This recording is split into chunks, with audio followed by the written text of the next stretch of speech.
Someone not the pilot. Go to hell, tell Elisa we know before. Hello, Biafrans. Go to pilot until they come out. Someone not the pilot. Go to hell, tell Elisa we know before. Hello, go to pilot until they come out. Someone not the pilot. Go to hell, tell Elisa we know before. Hello, Biafrans. Ogechi, Ogechi, Kama. Ogechi, Ogechi, Kama. Ogechi, Ogechi, Kama. Ogechi, Ogechi, Kama. Thank you, thank you. On behalf of my boss, my Prime Minister, I'm here again on the day 2 of our journey. And we have been going to Washington, D.C. lately, meeting with Congress, and we are opportune to meet with the Speaker of the House, Mike Johnson. And if you all don't know, Mike Johnson is the #3 ranking most powerful person on earth. After the president, you have the vice president, then the Speaker of the House. And we have met with a lot of Congress men and women, and we have somebody who made that happen. That is the Jim Mora firm. We have our lobbyist here with us, Elias. I call him my friend, and I call him my brother. So we have been in this journey together. Please welcome Elias. Elias will be doing a really great job. Thank you. Take the stage.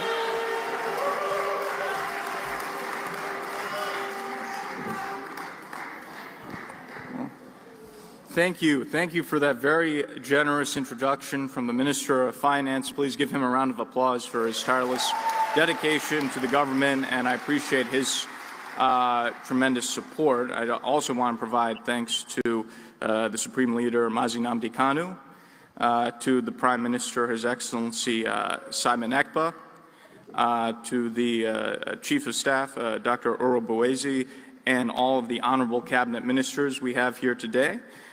To all the dignitaries, and most importantly, to the people of Biafra. Thank you. I also want to provide my personal wishes and prayers for the Prime Minister and his family during this challenging time, and will support him to see him through this moment of challenge. I also want to pass along the regards of my colleague, former Congressman Jim Moran, who wanted to come but could not do so due to some personal obligations. I just want to speak extemporaneously for a moment. I didn't write my speech, but I just want to make some comments about how I got involved in this wonderful movement, in the struggle, because I do think, looking back retroactively, I think there was a divine providence that brought me into this. So it was very interesting. I've known about Biafra for some years. I knew about the indigenous people, Biafra, the IPOB, was not involved. One day, by complete accident, online, when doing some research, I came across this Biafra Republic Government Exile website, and I was very surprised. I thought to myself, when did a Biafra government come into being? So I clicked on the website, I looked through it, I became more and more interested. And then I came across a profile of Simon Ekpa, and I thought, who is this Prime Minister Ekpa? And yeah.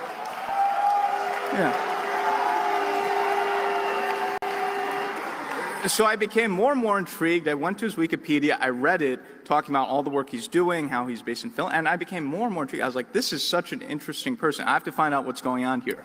So I sent an email to the general email of the Biafra Republic Government Exile website, just saying that I was interested in learning more about the organization, because I was genuinely curious. This seemed very fascinating to me. And I received back an email personally from the Prime Minister saying he wanted to speak with me.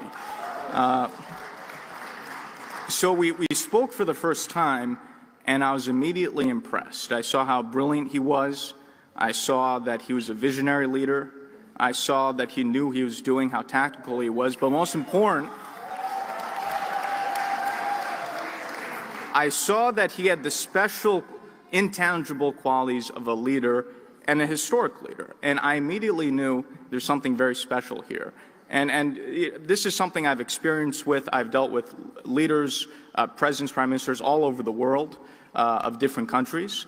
My own family, I come from a revolutionary family in Greece where we've had many generations of freedom fighters. So I have a good instinct when it comes to who has leadership qualities. And I could tell, okay, this person has something very special. And if I work with him, I think we could actually achieve what he wants to achieve.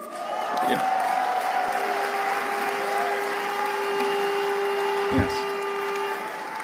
So over time, over many months, we developed a very close personal relationship.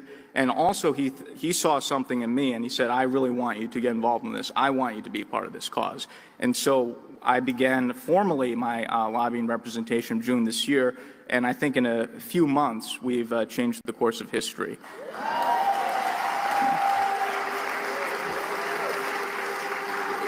So I think there are larger forces at play, and I'm very glad that divine providence has brought me into this and will see us through this and to the goal that we want to achieve. And when I first started this journey, when I first was presented by the Prime Minister to the Biafran people, I said that I'll not only be a lobbyist, but a fellow freedom fighter for the independence of Biafra.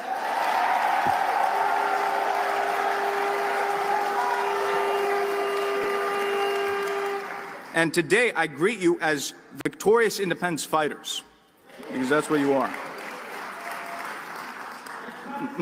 Yeah, my friends, this occasion is an illustrious one that will forever be in our hearts and will be passed along to future posterity as a seminal moment in our great struggle for freedom. The independence of Biafra will not only be a symbol of hope for the continent of Africa, but the entire world. Biafra will be a symbol of pride.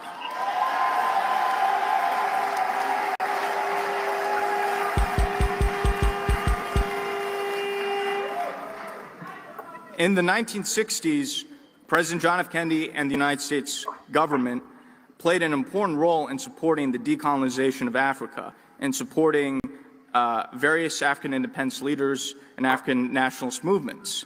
President Kennedy understood that supporting the African people rather than the European colonists was not only the right thing to do and the moral thing to do, but in the interests of the United States, which at the time had been competing with the Soviet Union for influence in Africa and throughout the world. Similarly, in this new age of great power competition, the United States has an obligation to support the new African independence movements of the 21st century and put an end to the legacy of neocolonialism in Africa.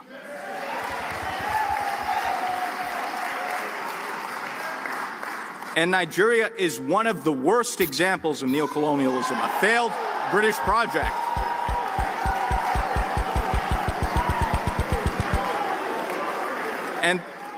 And the rise of Biafra will put an end to this nonsense in Africa.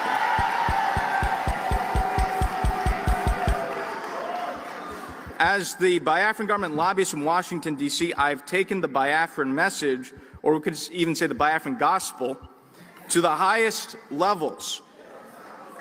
We have spoken to the Congress. We have spoken to the White House. We have spoken to the think tanks and the decision makers in Washington.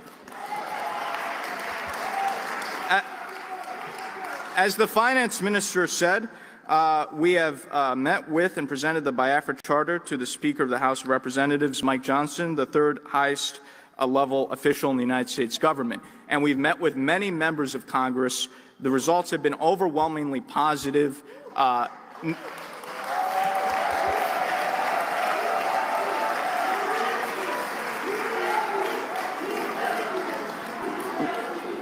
We have received overwhelming support. We've already received many commitments. Not a single member of Congress or U.S. official that I've met with have expressed any support for Nigeria. So we're on the right track, and we're in a very good position as we move into the future. At this convention, we will have speakers from the most prestigious think tanks in Washington, D.C., including the Cato Institute, the American Enterprise Institute, and In Defense of Christians.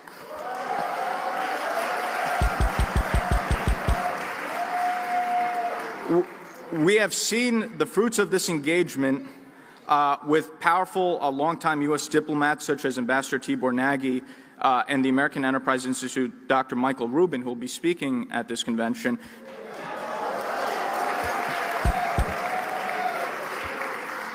Highlighting the plight of the Prime Minister's detention, even critiquing Finland for what's happening, which is very significant.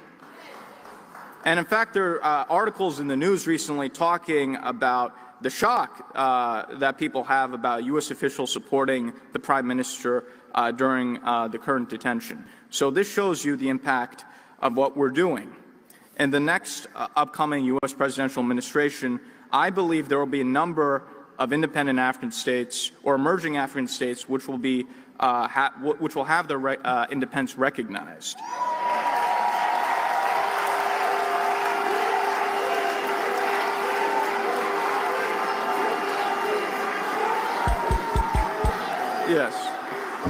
Yes.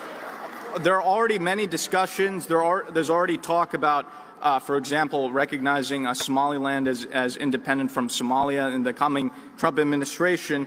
With our work in Washington, D.C., we will guarantee Biafra's on that list of countries to be recognized.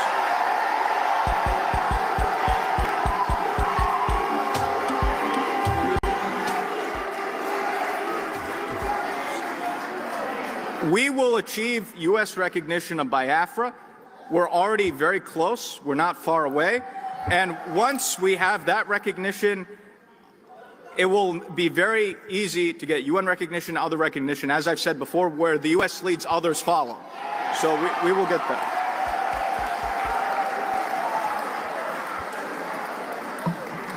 I have also, through my international contacts, interacting with world leaders, have put out feelers about Biafra to other independent states, including in Africa. As you heard, my good friend and my other client, the president of the Eritrean government in exile, recognizes and will be the first country to recognize the United States of Biafra.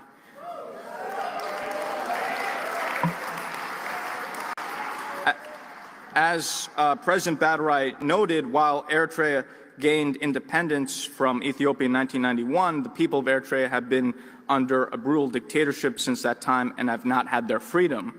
And President Badarai wants to bring freedom and democracy to his people, and it's been an honor to represent his cause in Washington, and he is very strongly supported by our government over the current dictatorship in Eritrea. So his recognition by Biafra is very significant. And I believe through what he's doing, through other contacts we're making, I think we can get recognition for Biafra from other states in Africa and other countries as well. So we'll be having a lot of conversations outside the U.S. government with other governments that are sympathetic, and I think we could make a lot of international progress.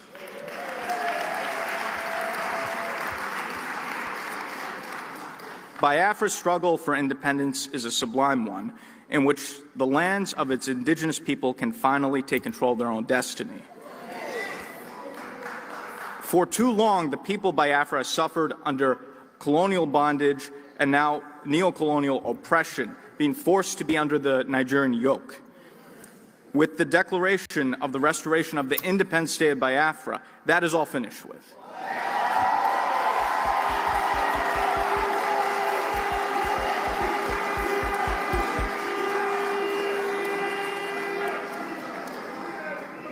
Let us strive to create a new nation which will serve its people and be an example to the world. My fellow Biafrans, my fellow freedom fighters, long live independence, long live an independent and sovereign Biafra. Thank you.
defend from all our foes.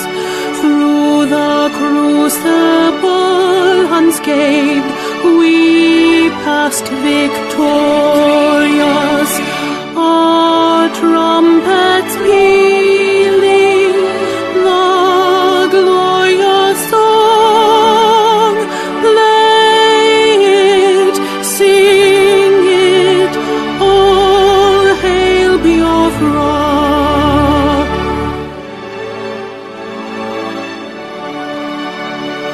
Oh, hail Biafra,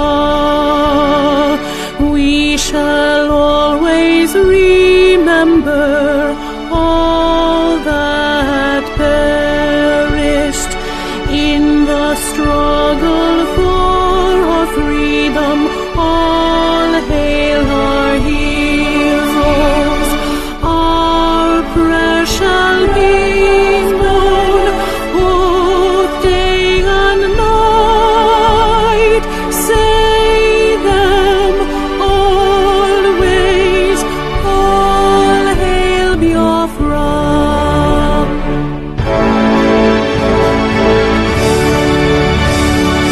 All hail Biafra. Now our star shines everywhere. We crave humility. God guide and protect us all. All hail your wisdom, shielding us from fury, unleashed by our enlightenment. Biafra, Biafra, shining forever.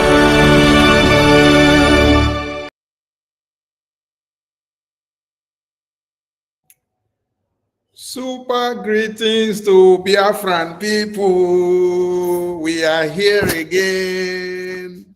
And today, we have traveled all the way to Washington, D.C. to bring the iconic engine, the political and the diplomatic engine of Biafra, alongside with our APM. We know they play, we know the joke. Today, when I go hear the gist, you go watara. So, the day for backstage, make una know the Shiva, make una cool down. We they carry them come. We just want to show una our faces first. Make una know say now we go bring them come. They are behind the scene. We are going to bring them. So before we usher them in, let us just introduce ourselves so that you know the men and women that have been making some things happen, and all of you that are there in the space, Facebook, YouTube, and everywhere. I salute all of you. My Minister Ajare, please say hi to Biafrans in a minute so that we can hit on to the main issue of the day. Thank you, my able Minister of Information. Thank you so very much. Fellow Biafrans and lovers of freedom, thank you. Thank you, my honorable colleagues and ministers in partner, Mazi, Paul Onwubiko, aka 555, and our own Ada Betty. Thank you so much. Okute TV, thank you so much. Our Ibotik minister, I appreciate you. Thank you. And lovers of freedom, we are here to celebrate with Biafrans and to bring good tidings. And I want you to know that you are on the right side of history.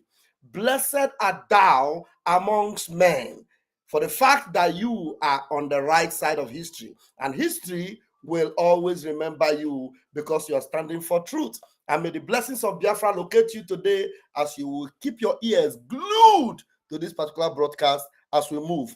Airborne, I am Raphael Chamaka Ajere, aka Pastor Vam Vam Vam. Ayale. Deputy Minister of Communications, Biafra Republic Government in Exile. And I am blessed to be deputy to this great Philip F. Young of our time. Thank you very much and God bless you. God bless you. Ayale. God bless you. I salute Biafra. So I give the mic to Biafra Vision. Biafra Vision, in 1 minute, introduce yourself, please. Yeah, thank you, Biafrans. Thank you, all of us of freedom. We're sending our greetings to everyone, our acting prime minister, and let us hear from our angel. God sent him to come and search for us, and he found us. He say he will deliver Biafra because he know the people. We are right there in the gate, knowing the truth, following the truth, and receiving a good result. Thank you, lovers of freedom. Thank you, my able Minister of Information, Van Dabeti. Okute TV 1, we hear you. Thank you. Thank you, Minister Paul. Minister Deputy, over to you. 1 minute, introduce yourself to Biafran. Thank you, my minister. Wonderful Biafrans, lovers of freedom. We're together in this. I love you all from the bottom of my heart. And our greetings and the most regard always goes to our supreme leader, Mazi Nnamdi Kanu, and our indomitable Prime Minister. We welcome you. Thank you, my minister. Thank you, Minister Betty and Okute Biafra TV. Say hi to Biafrans in your own way.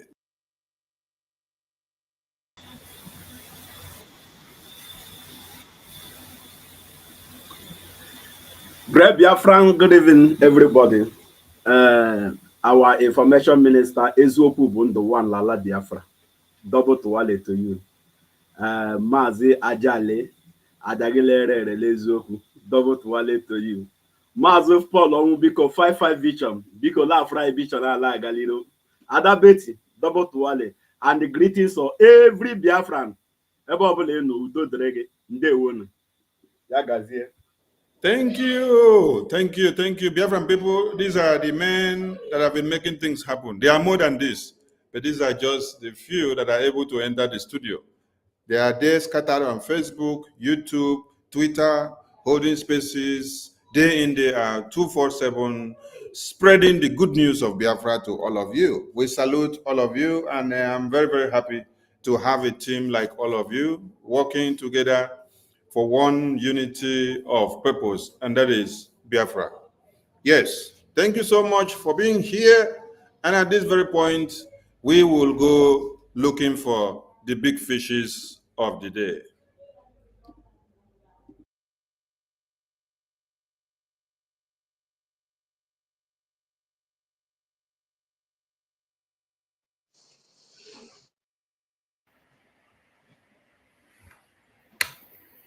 Oh, wow. Hey.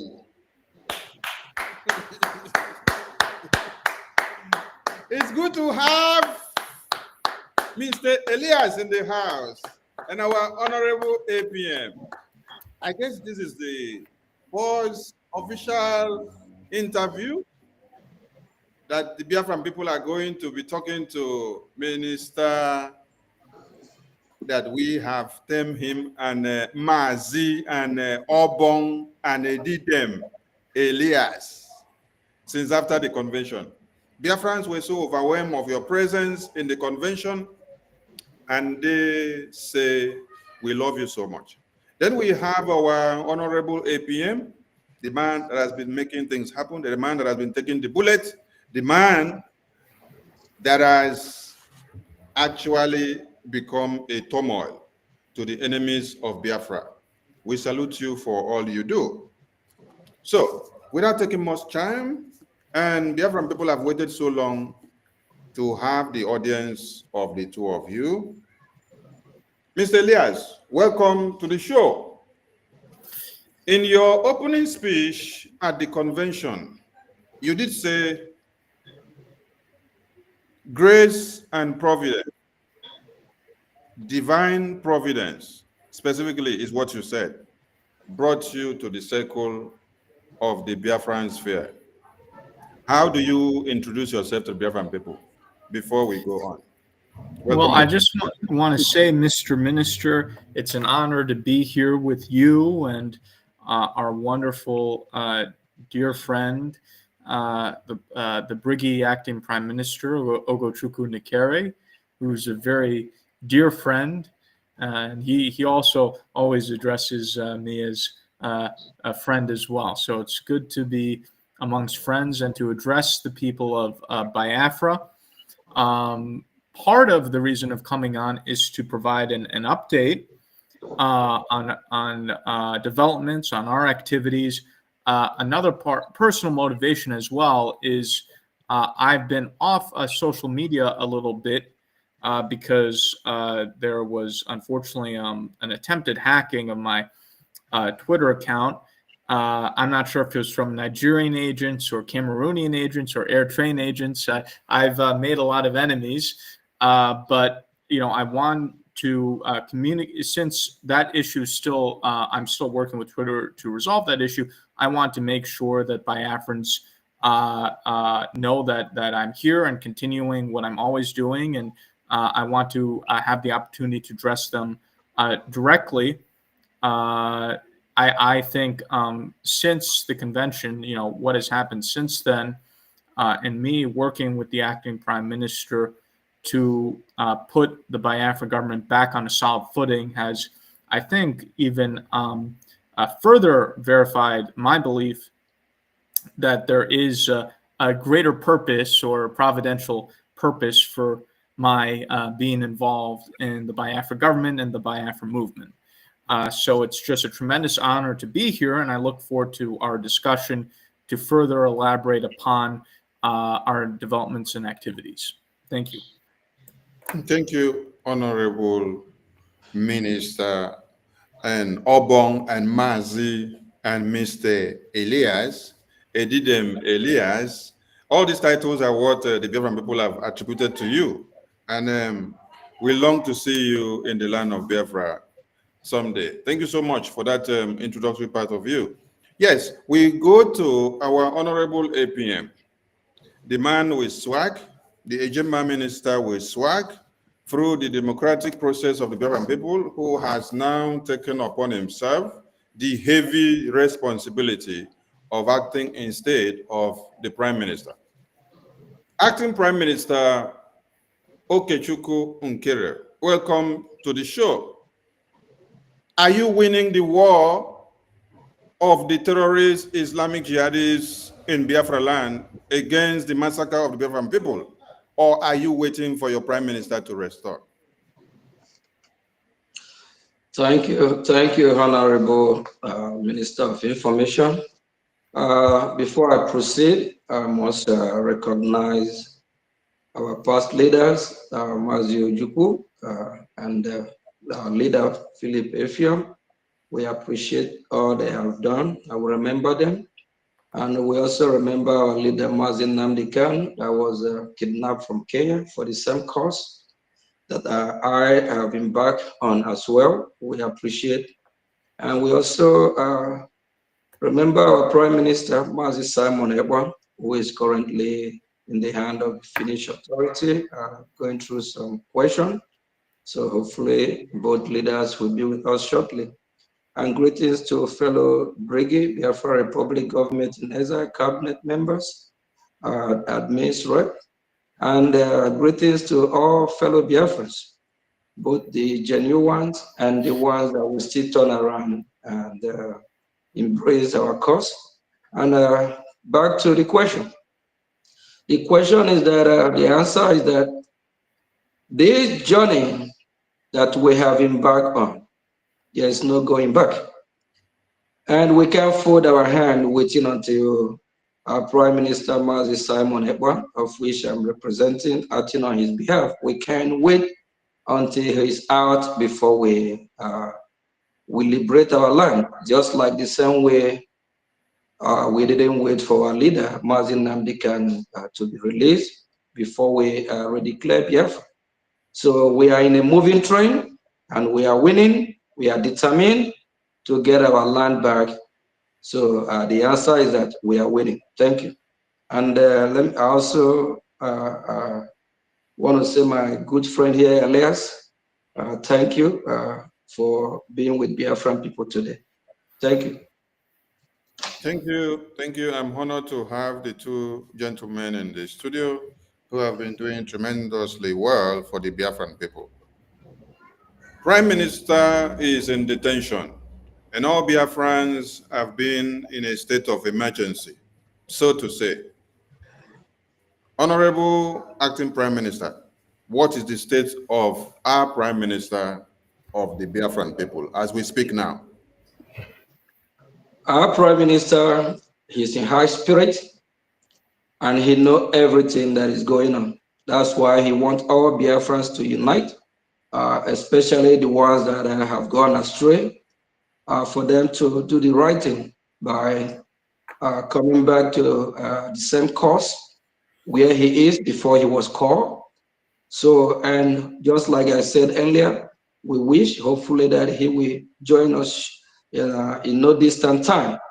So he knows everything that is going on, and he's healthy, and he always sends his warm greeting to Biafrans, especially for us to remain resolute and keep fighting without giving our enemy the space that they want. So that, because at the end, what the enemies want is how to distract or how to divert our attention into chasing shadow instead of focusing on the mandate of total liberation from the hand of our enemy, the Nigerian terrorist state. Thank you. Thank you, APM.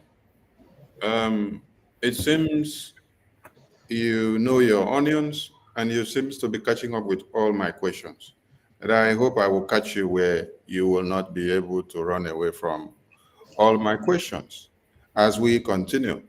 Our Obong Mazi Edidem, Mr. Elias, the political and the diplomatic engine of Biafra. You said something. Nigeria is a product of neo-colonialism, and Biafra recognition and restoration and liberation will bring an end to that. How do you intend to do that for the Biafran people through the moral global strategist? Right. Well, thank you for your very good question.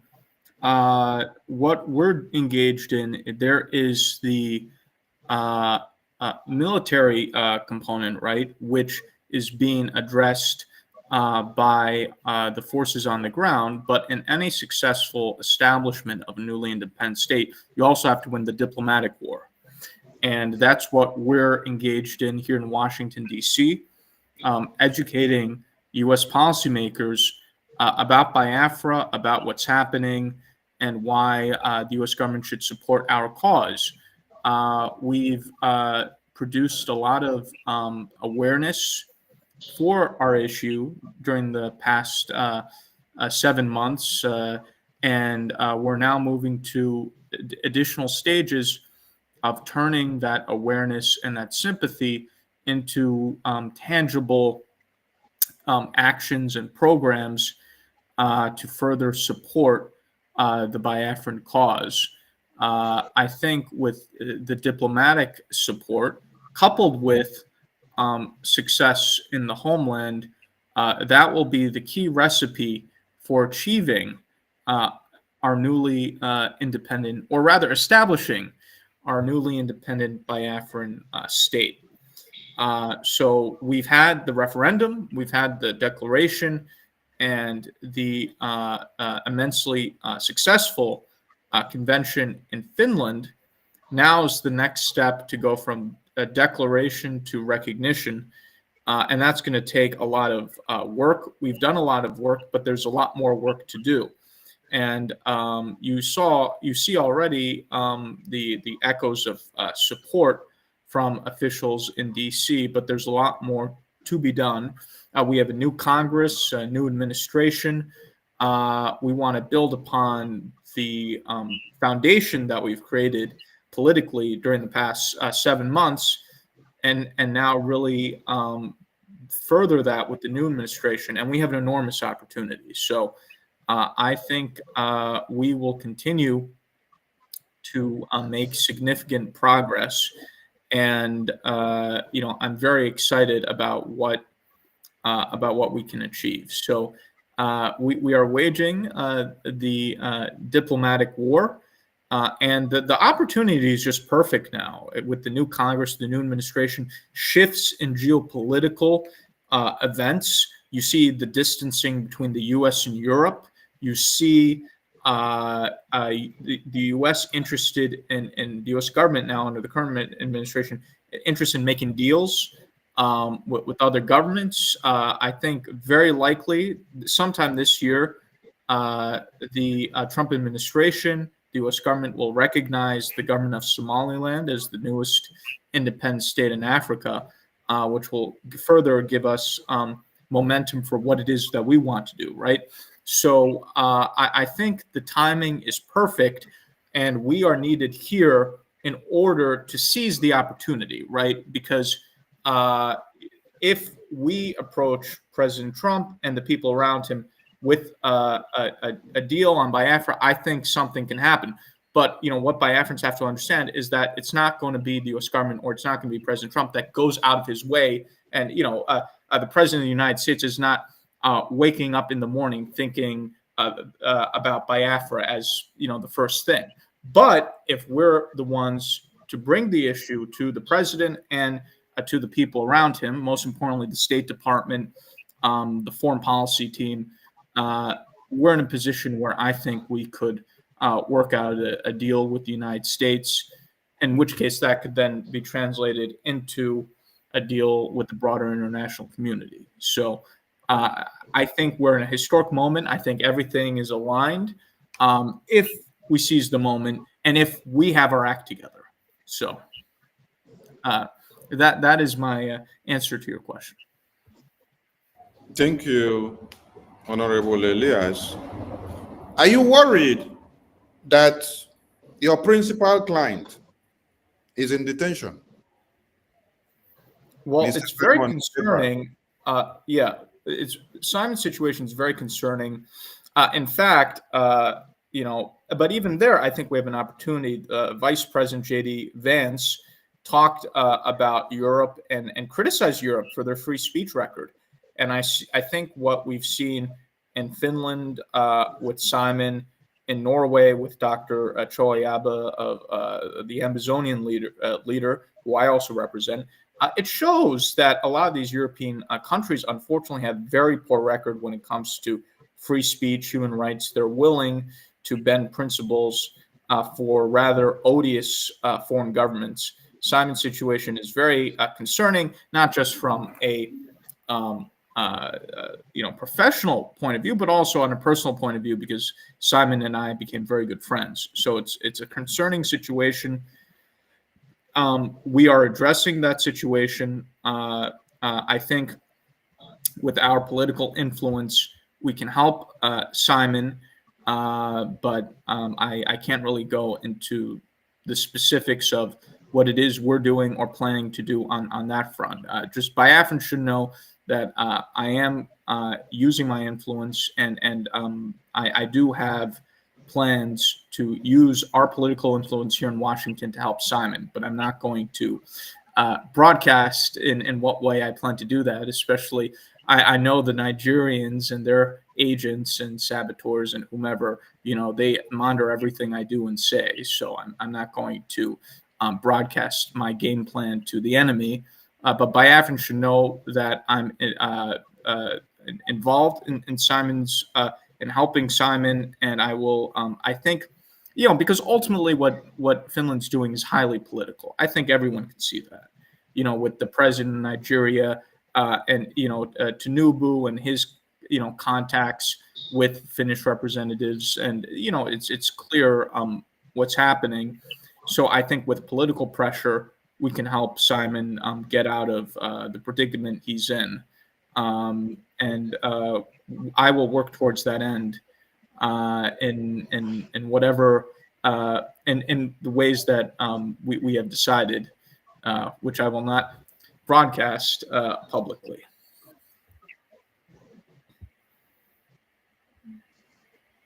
Yes, thank you, Mr. Elias. Thank you so much, and that has answered the question of what are you doing to see your principal clients released. That what you just said now have just answered that question.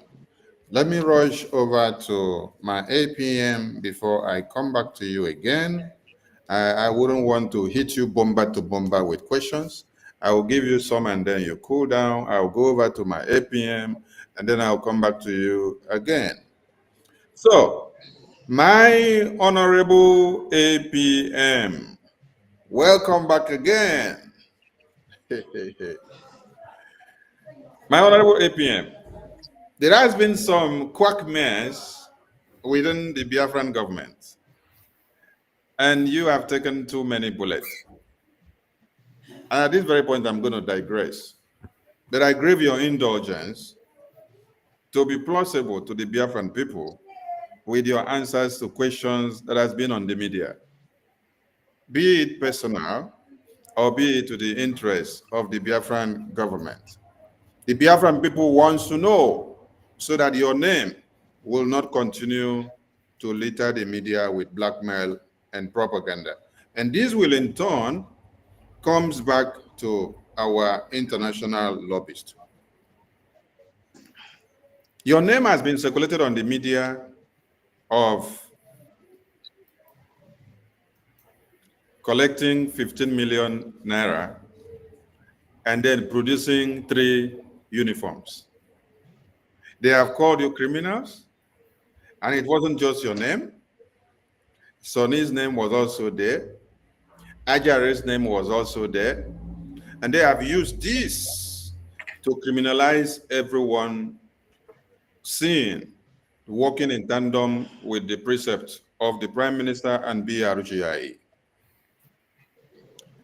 Did you produce 3 uniforms of police at the convention for 15 million naira?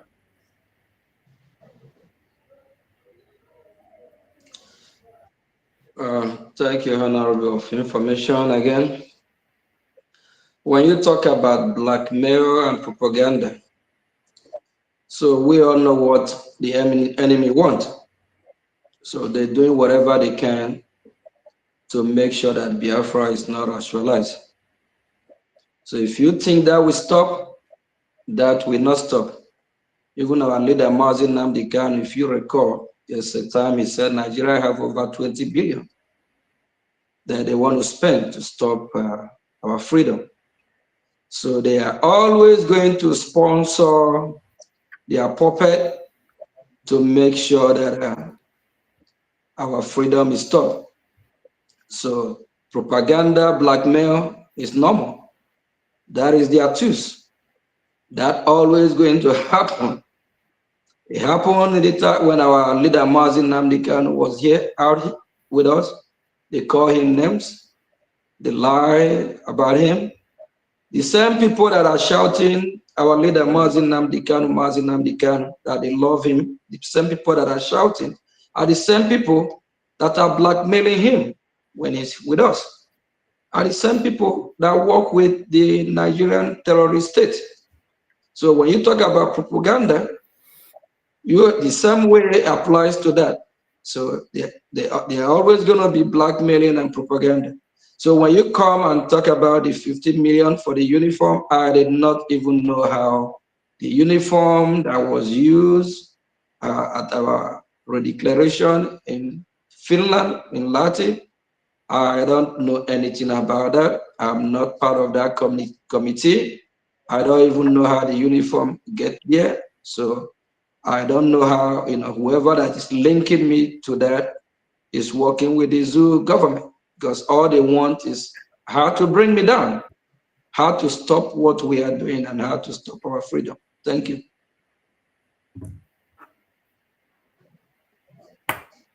Thank you so much, my APM. And for everyone that are not aware of the question I asked, these are the uniforms that those that have been recruited to destroy everything that BRGI has done so far have used as a propaganda means.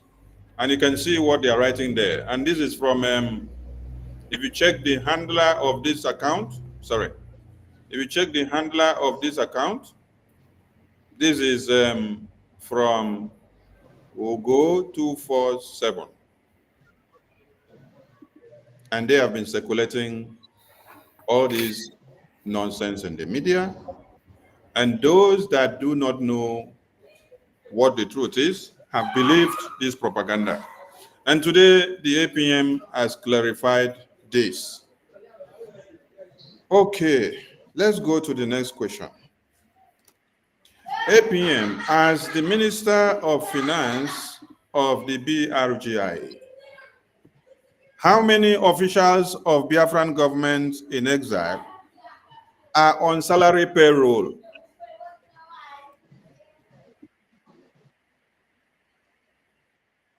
This question is kind of, I don't know if I'm going to say funny. We all know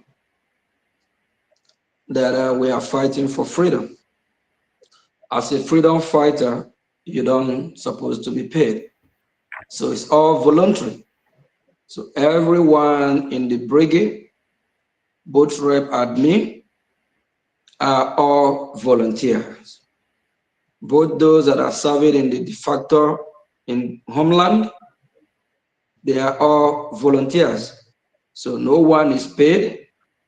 We don't have anyone on payroll or whether payroll basic or bi-weekly or salary.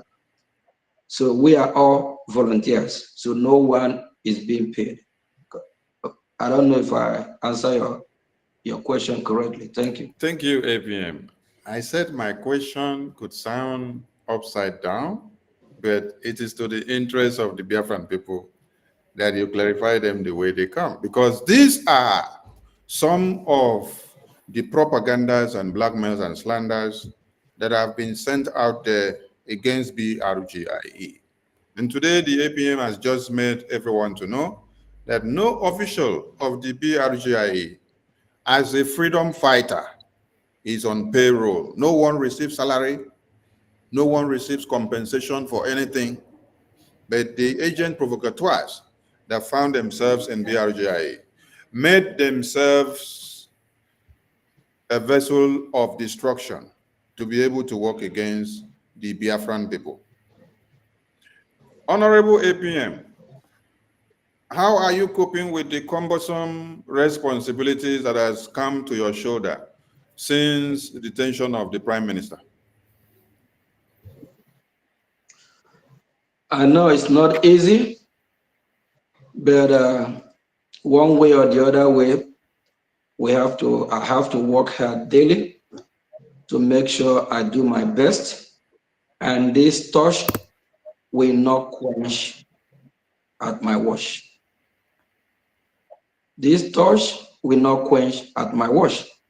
And having the backing of the brigade government, which everyone, they are working tirelessly day and night, trying to make sure that everything go as smooth. And we also try to do the best we can to bring the Biafran people that have been misled by some group or by some parallel government that was break away from the brigade. So we are doing the best we can every day, and through the media team, which you are the Honorable Minister of Information and Communication. So we try every day to educate Biafrans with truth and facts, to enlighten them, educate them, the reason they should come back, and let's finish this fight that we all have started. So if I'm telling you that it is easy, it is not, but I have to. It's a call for duty, and it's a call that I sworn, I take oath to make sure that I will fight as hard as I can to work for the Biafran people, for the interests of the Biafran. Thank you. Are you worried that your APM is not here? One, are you worried of the sabotage that has ensued in the absence of the PM? Are you worried that there has been so many setbacks that it should have catapulted us into the next 25 years while the convention just finished? Are you worried of all these challenges? To be honest with you, I'm not worried because based on history, we know how many years the South African fight during the apartheid regime. And we know how many wars the United States of America have fought for freedom before they get to where they are. So freedom is not given, but it's taken. So what we are doing or whatever the challenges that we are facing today is just that we Biafrans, we are not violent. We are so peaceful people. You know, we don't know how, you know, it's difficult for us to commit atrocity or to kill anyone because we don't believe in shedding blood because we are so peaceful. So what is happening is Biafrans are not really used to that. That's why after the genocidal war with the Nigerian terrorist state, so Biafrans actually don't really want something like that to happen because we don't want to lose one of our own and we don't want to kill anybody. So being so peaceful and godly people that don't want to shed blood, so the Biafran people are kind of concerned. So when whatever is happening, fellow Biafrans, please take a deep breath and remember it's just normal. It has happened to a lot of countries that got their freedom. You have to fight. So, and we Biafrans, we have to learn how to defend ourselves, fight, just like our forefathers did. Because our forefathers never allow invaders to invade our place. They have defended the land of Biafra. So of which I urge or encourage every Biafra of this generation to emulate and also make sure that we get used to the process of being free, because freedom is not going to hand over to the Biafran people in a platter of gold. You're always going to fight for your freedom and take your freedom. So I'm not worried because I know that in time immemorial, freedom is not free. Rather, you fight to get your freedom. Thank you. Thank you, Honorable APM. And this one goes to Obong Mazi Ejidem, Mr. Elias.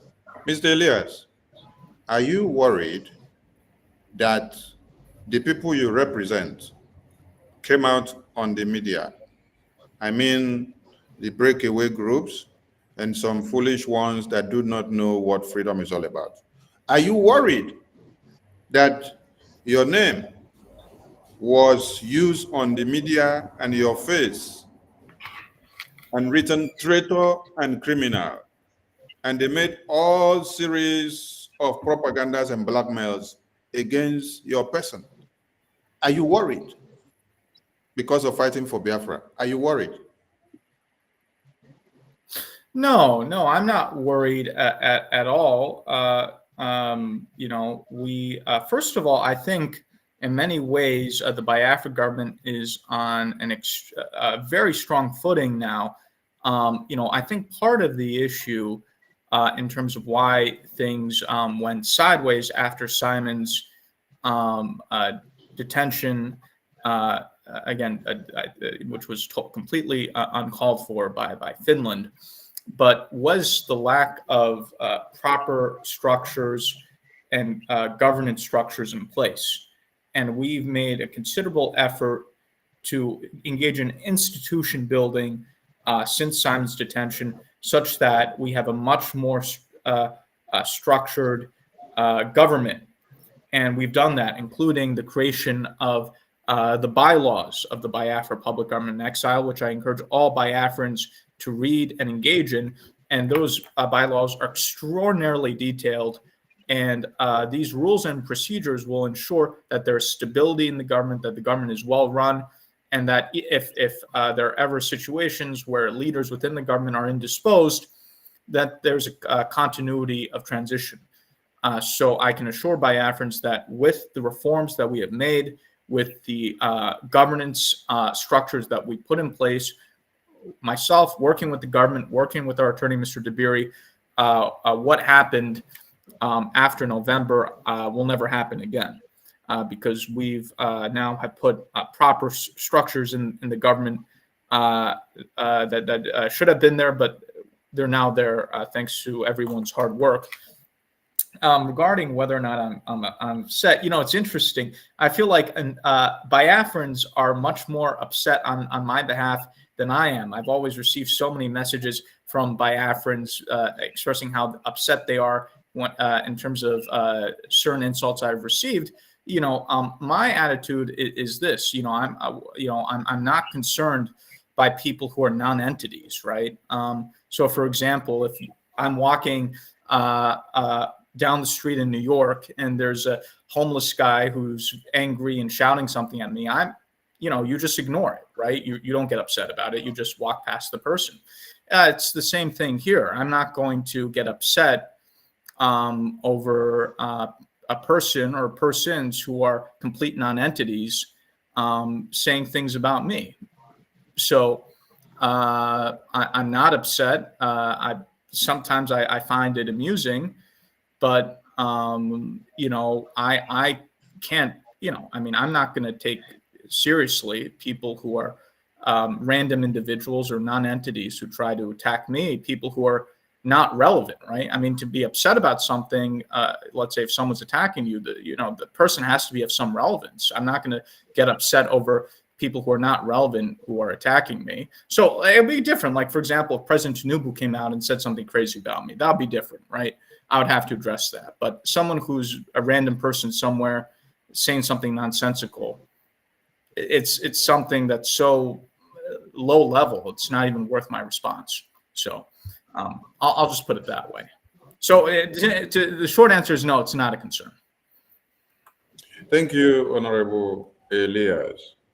So, to those miscreants that will be in the comment section writing all manner of trash, you just heard our Honorable Mr. Elias that he's not worried.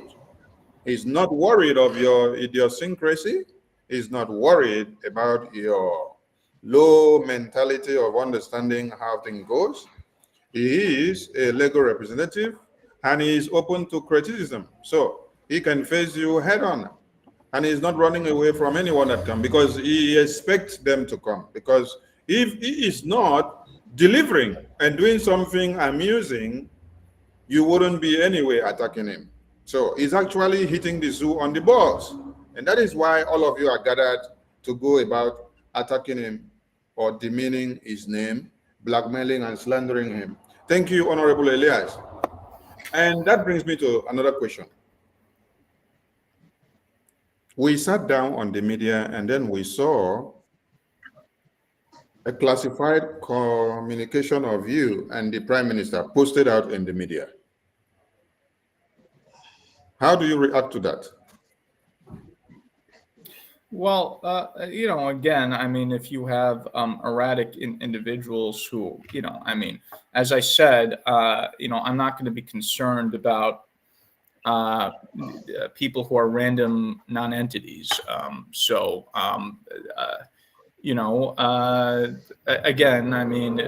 that was amusing. And from what I understand, that individual has been banned from Twitter for engage in violating the rules of Twitter and trying to dox individuals, leak private information, blackmail people, and all sorts of inappropriate conduct. So that random individual is now banned from Twitter. So that's already been taken care of. And again, I will be concerned about people who are serious and people who are of a certain level, and then I'll address those people. So, for example, if the Nigerian government, right, let's say sent Bianca Ojukwu to Washington to compete against me in terms of lobbying for congressmen and senators, I'll take that seriously, and I'll address her if necessary. Or if Tinubu himself comes to Washington to compete against me and the Biafran acting prime minister to gain influence with senators and congressmen and counter a message, I'll take that seriously, and I'll address, and again, I'll address someone at that level. I'm not going to address, someone who's a random individual. So, also, I'll make another broader point too. I'm not upset Yes, look, I think some of the people who are attacking me are Nigerian agents and paid people and operatives and so forth, and they'll always be targeting me. There are Biafrans who have unfortunately attacked me and other people like yourself.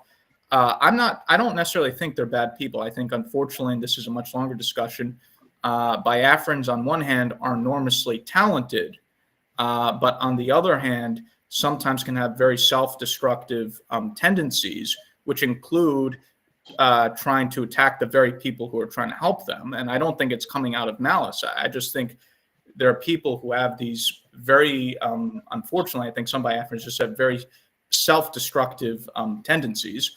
And so I empathize with that. I'm not angry with those individuals. It's very unfortunate, but I'm not upset with them.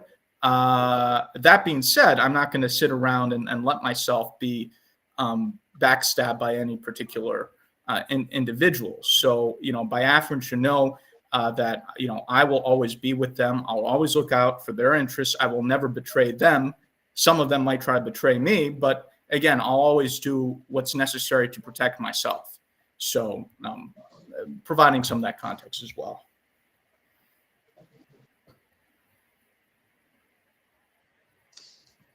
Thank you, Honorable Elias. The next question goes like this. After the declaration of the restoration of the United States of Biafra in Lahti, Finland,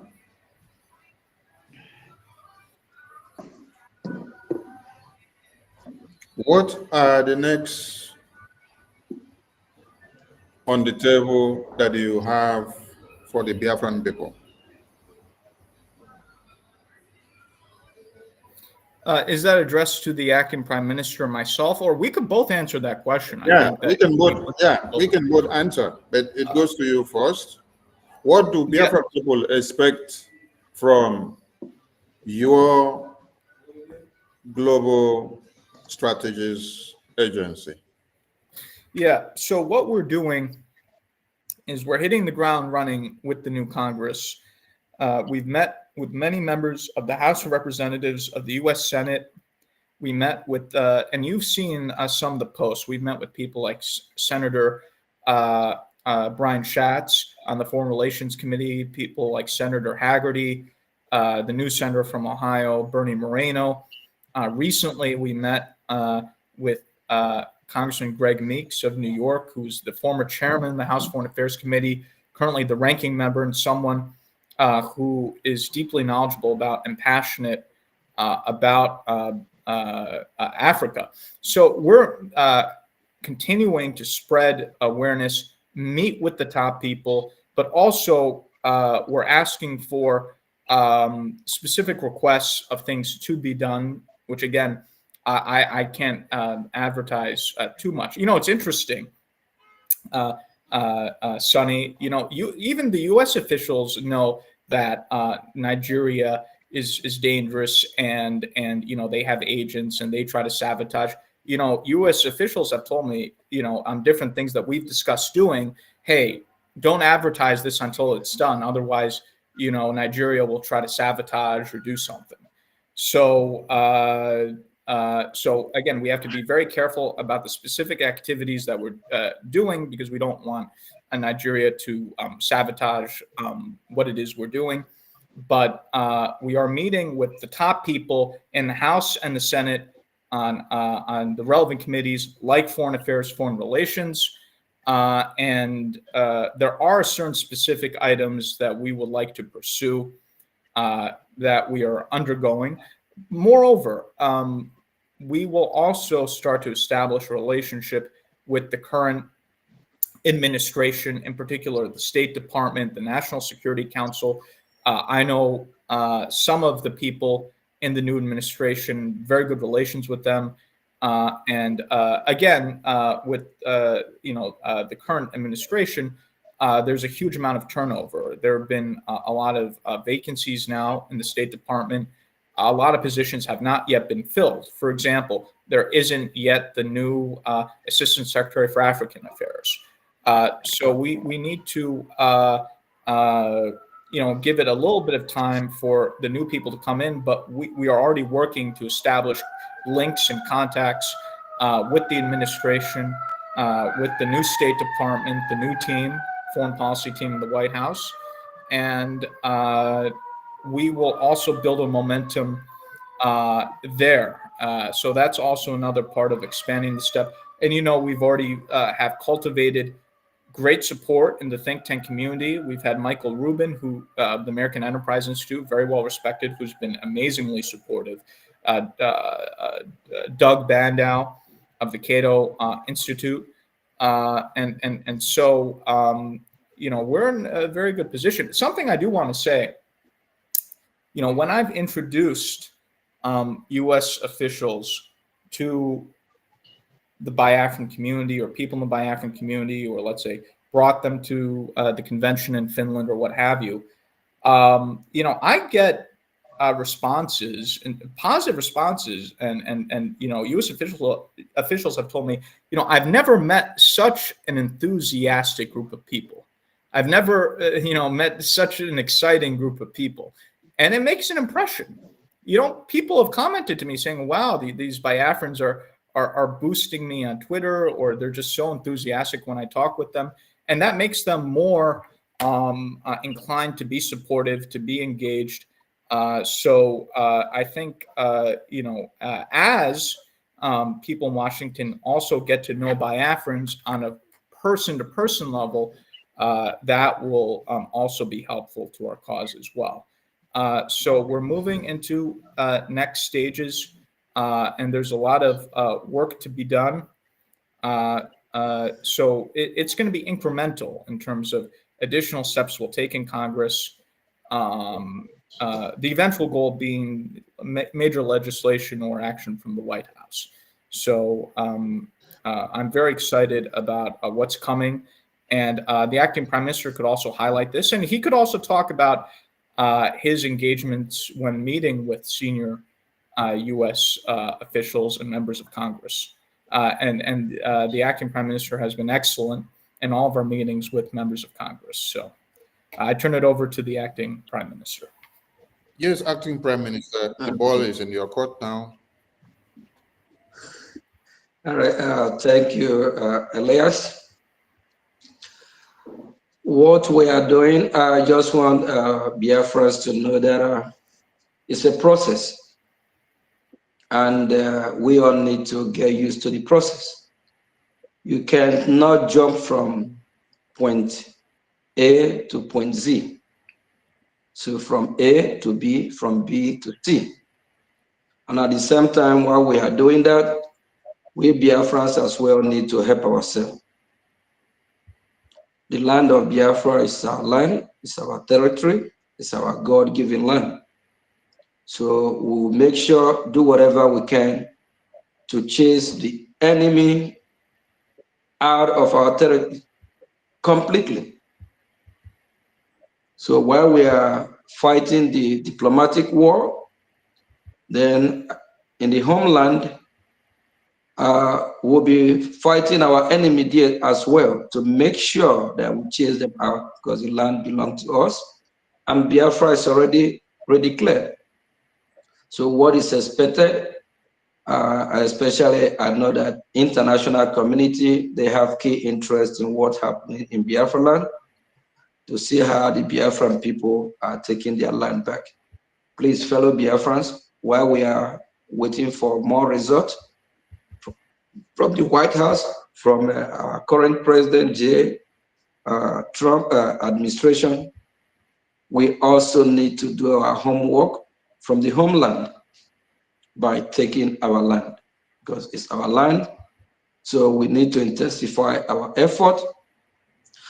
But the good news is that every member of Congress that we have meeting with, whether senator or Congress of the House, they are so supportive.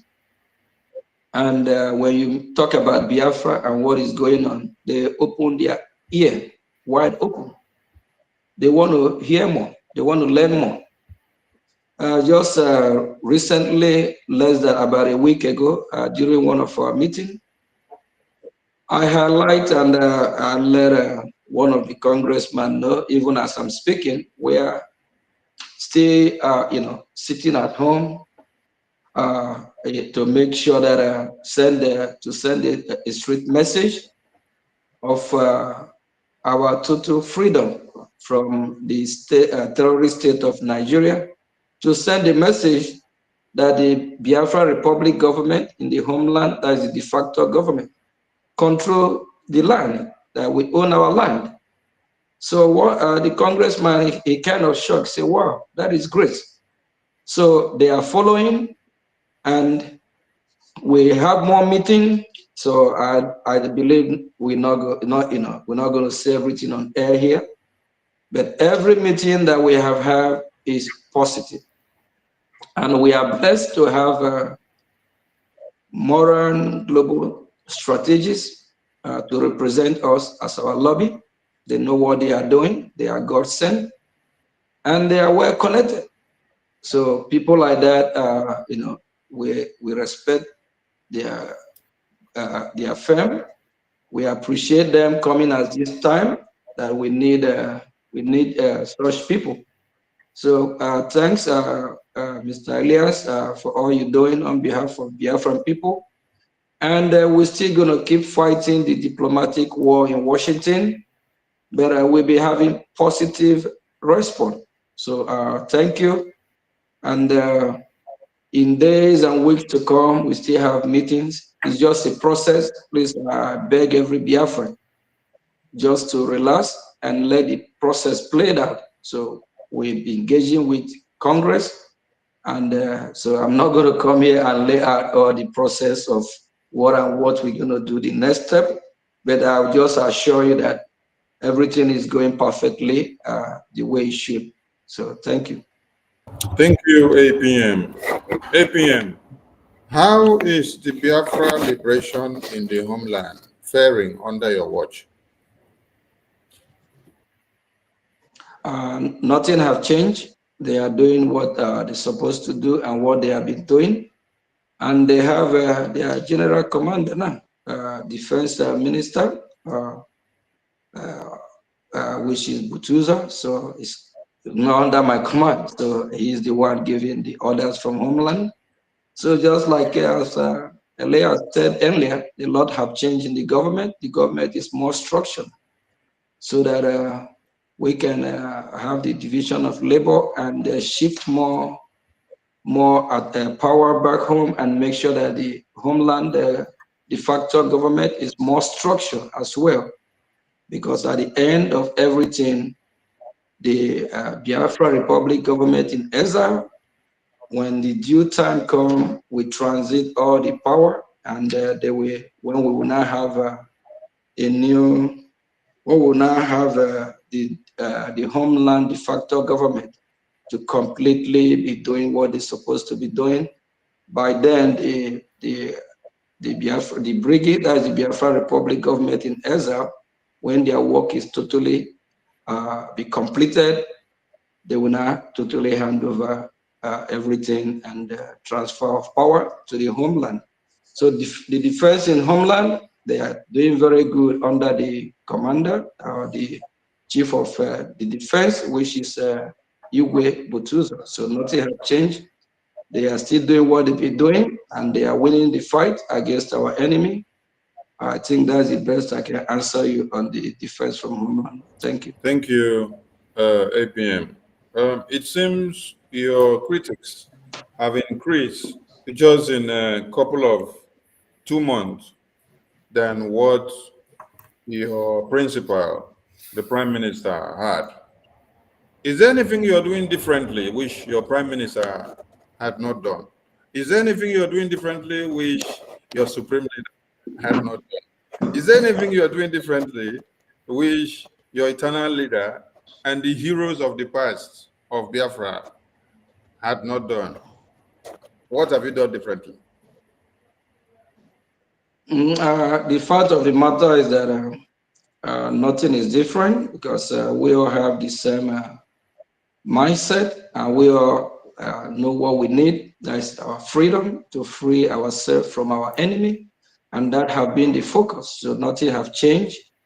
Our aim and objective is to totally free ourselves from the Nigerian terrorist state. So nothing have changed right from the time of our leader Ojukwu and Philip Effiong. It's all about the total freedom of the Biafran people. So nothing have changed to this date, apart from the government is well structured than it was before. And with the positive feedback that we are receiving from Washington, D.C., that's what I would say is always what is the, that's what I will actually tell you that is the change that we have now is that we are more structured as a government. That's number one, and the positive feedback from Washington, D.C. Thank you.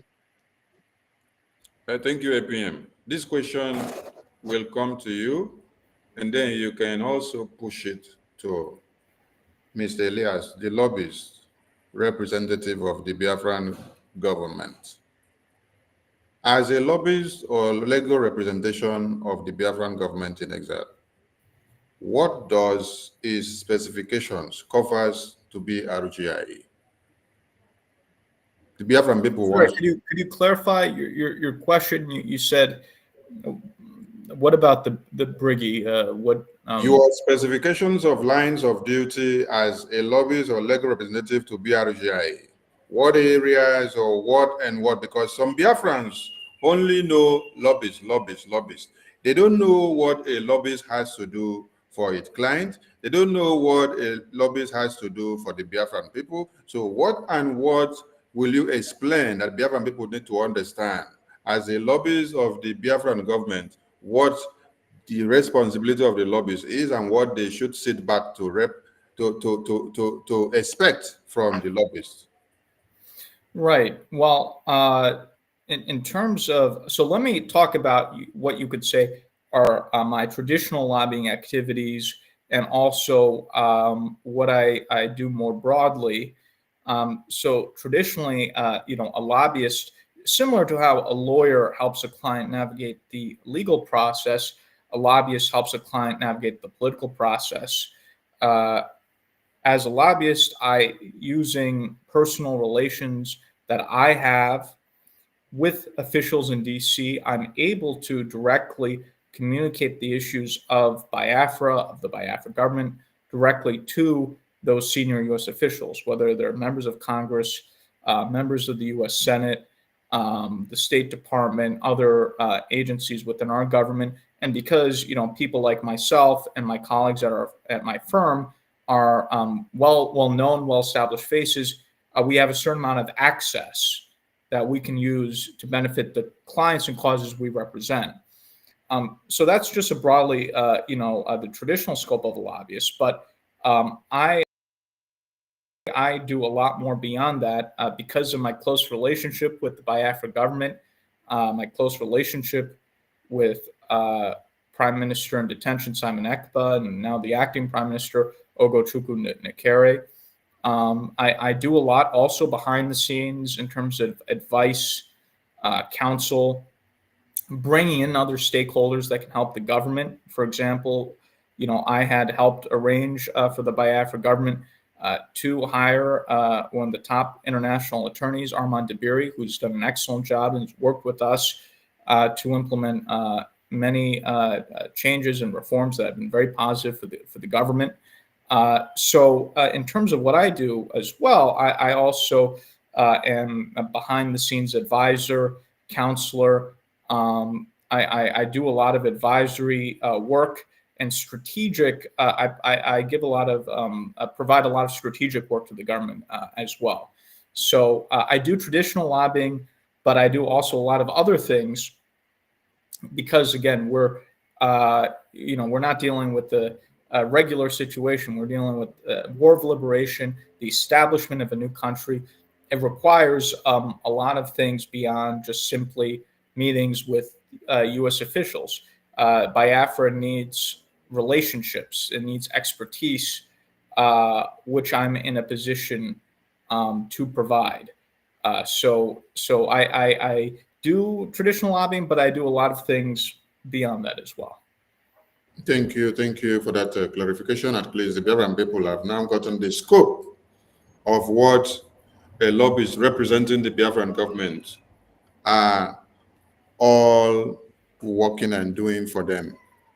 How optimistic are you with the Biafran affair in your capacity? How optimistic am I? Look, I think we are in a very good shape. We're at a historic moment. Everything is aligned in our favor. I think with the power of our lobbying effort combined with the Biafra government, and now I think again a much stronger, more structured government. You know, the efforts at home.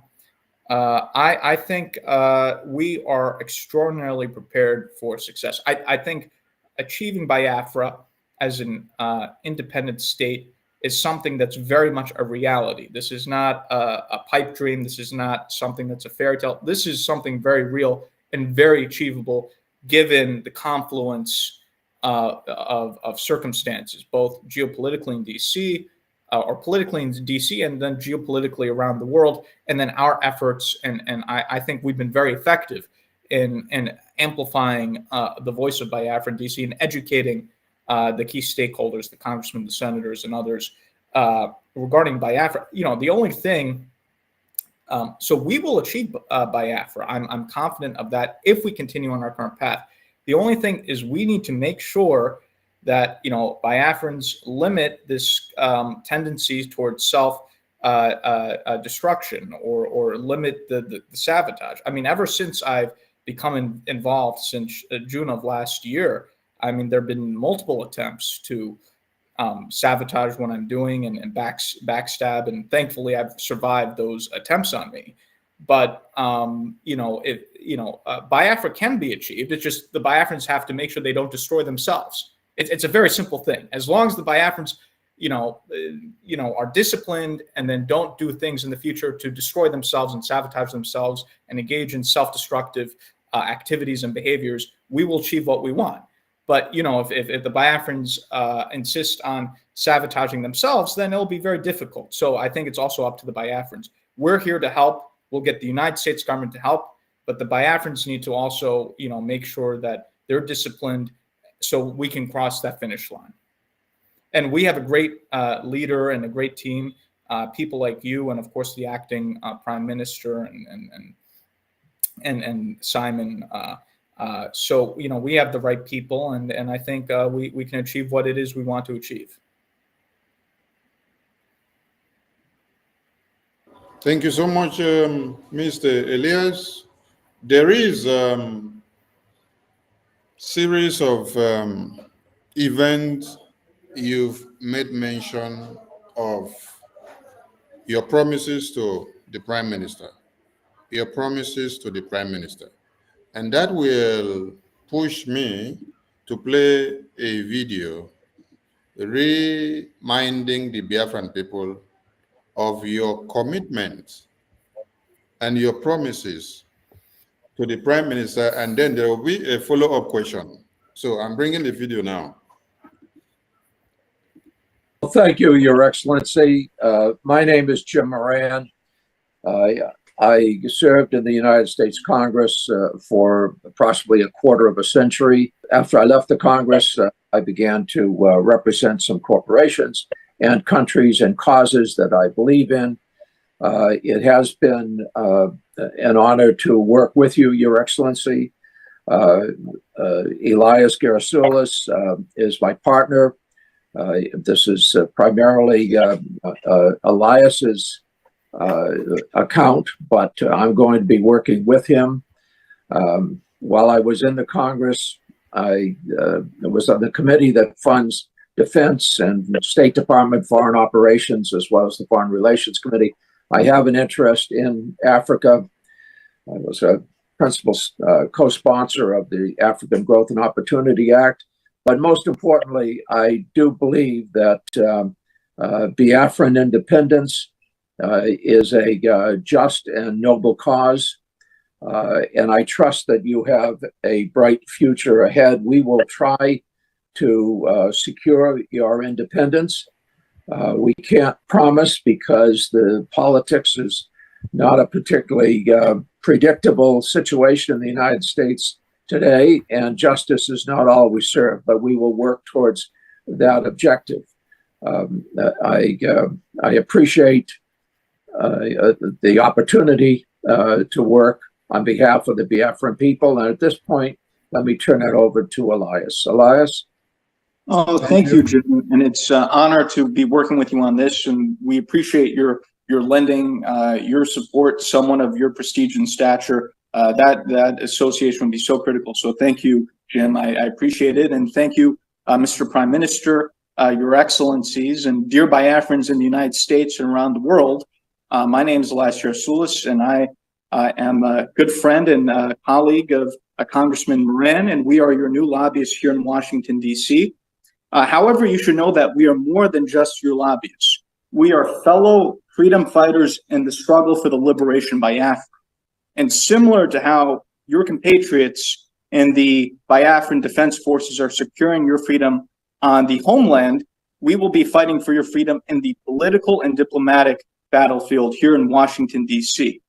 And we will make sure that all these U.S. officials, all these congressmen and senators understand that the Biafran Independence movement is a pure democratic civilian uprising against injustice, the very same one that we had in the United States when we declared our independence from the British 200 years ago. On a personal level, I knew I had to get involved in this struggle, not only because of my belief in the Biafran cause, but my belief in His Excellency, the Prime Minister Simon Ekpa. As I got to know the Prime Minister, I could see that he has remarkable leadership qualities and vision. And I knew that instinctively that he was a man of destiny and that he will have a very important impact in Africa in the years to come. And I thought it was a personal duty to assist him. Already, the Prime Minister has made remarkable progress and has outsmarted the Nigerian system in many ways. The Prime Minister has done this with the self-referendum. He has done this with opening diplomatic liaison offices around the world. And I think by establishing a proper Biafran lobby in Washington, D.C., the Prime Minister has delivered his master stroke. And if you can look at the Nigerian media and the social media, you will see that this is something that's been highly publicized. And I think this is because they understand the moment that the United States starts to gain more support for the Biafran cause, it will be a game changer. Because when the United States leads, other countries follow.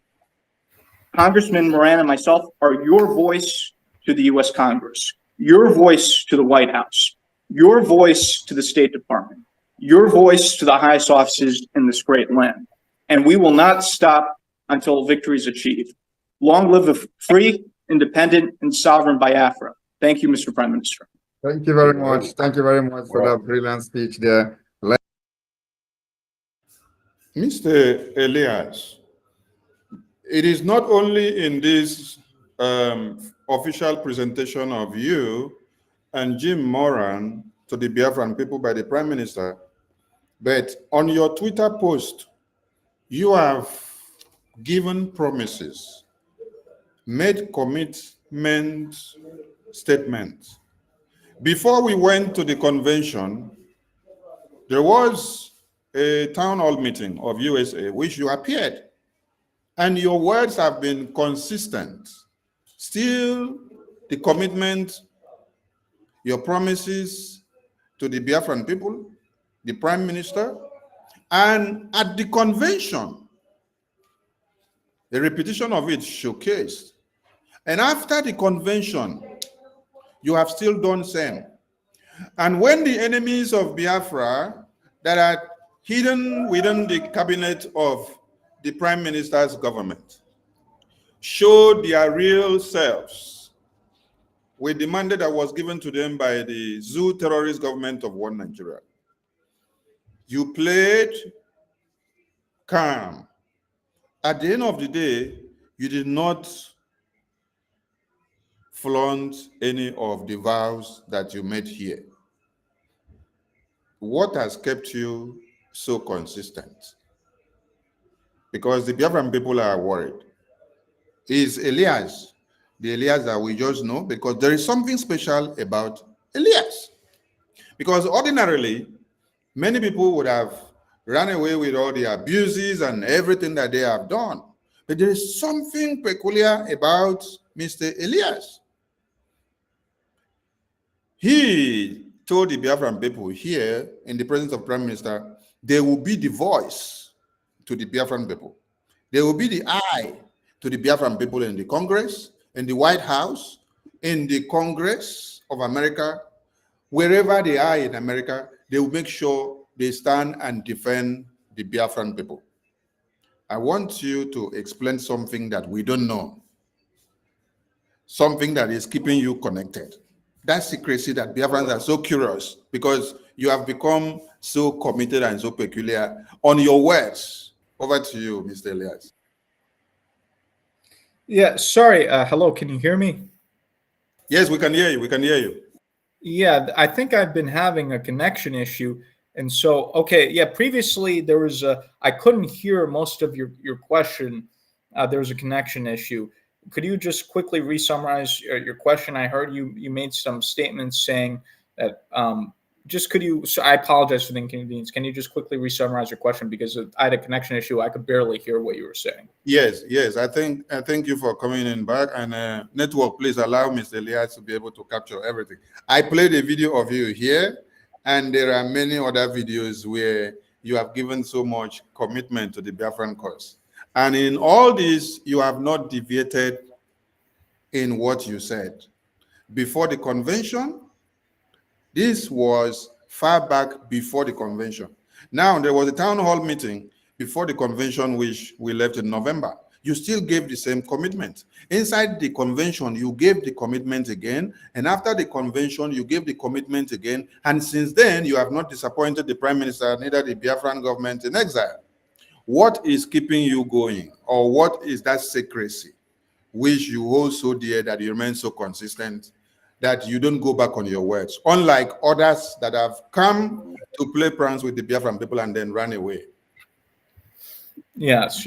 Well, I am committed to this cause, even during difficult moments and difficult times, which we have gone through. And again, I think it's because there is a higher power at play. I think, I'm in this for a reason.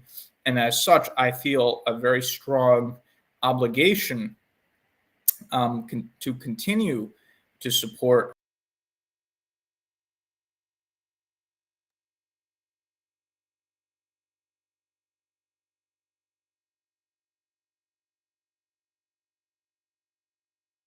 We can't hear you.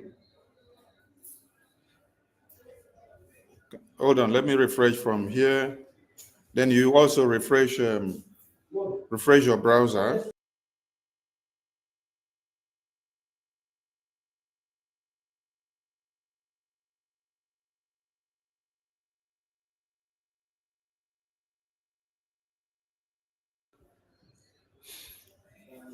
Okay, those that are not speaking at the moment, that are the backstage of the studio, please, I implore you guys to leave the backstage and then allow only us here, because the internet may be buffering because of your accumulation at the backstage. So leave the backstage now.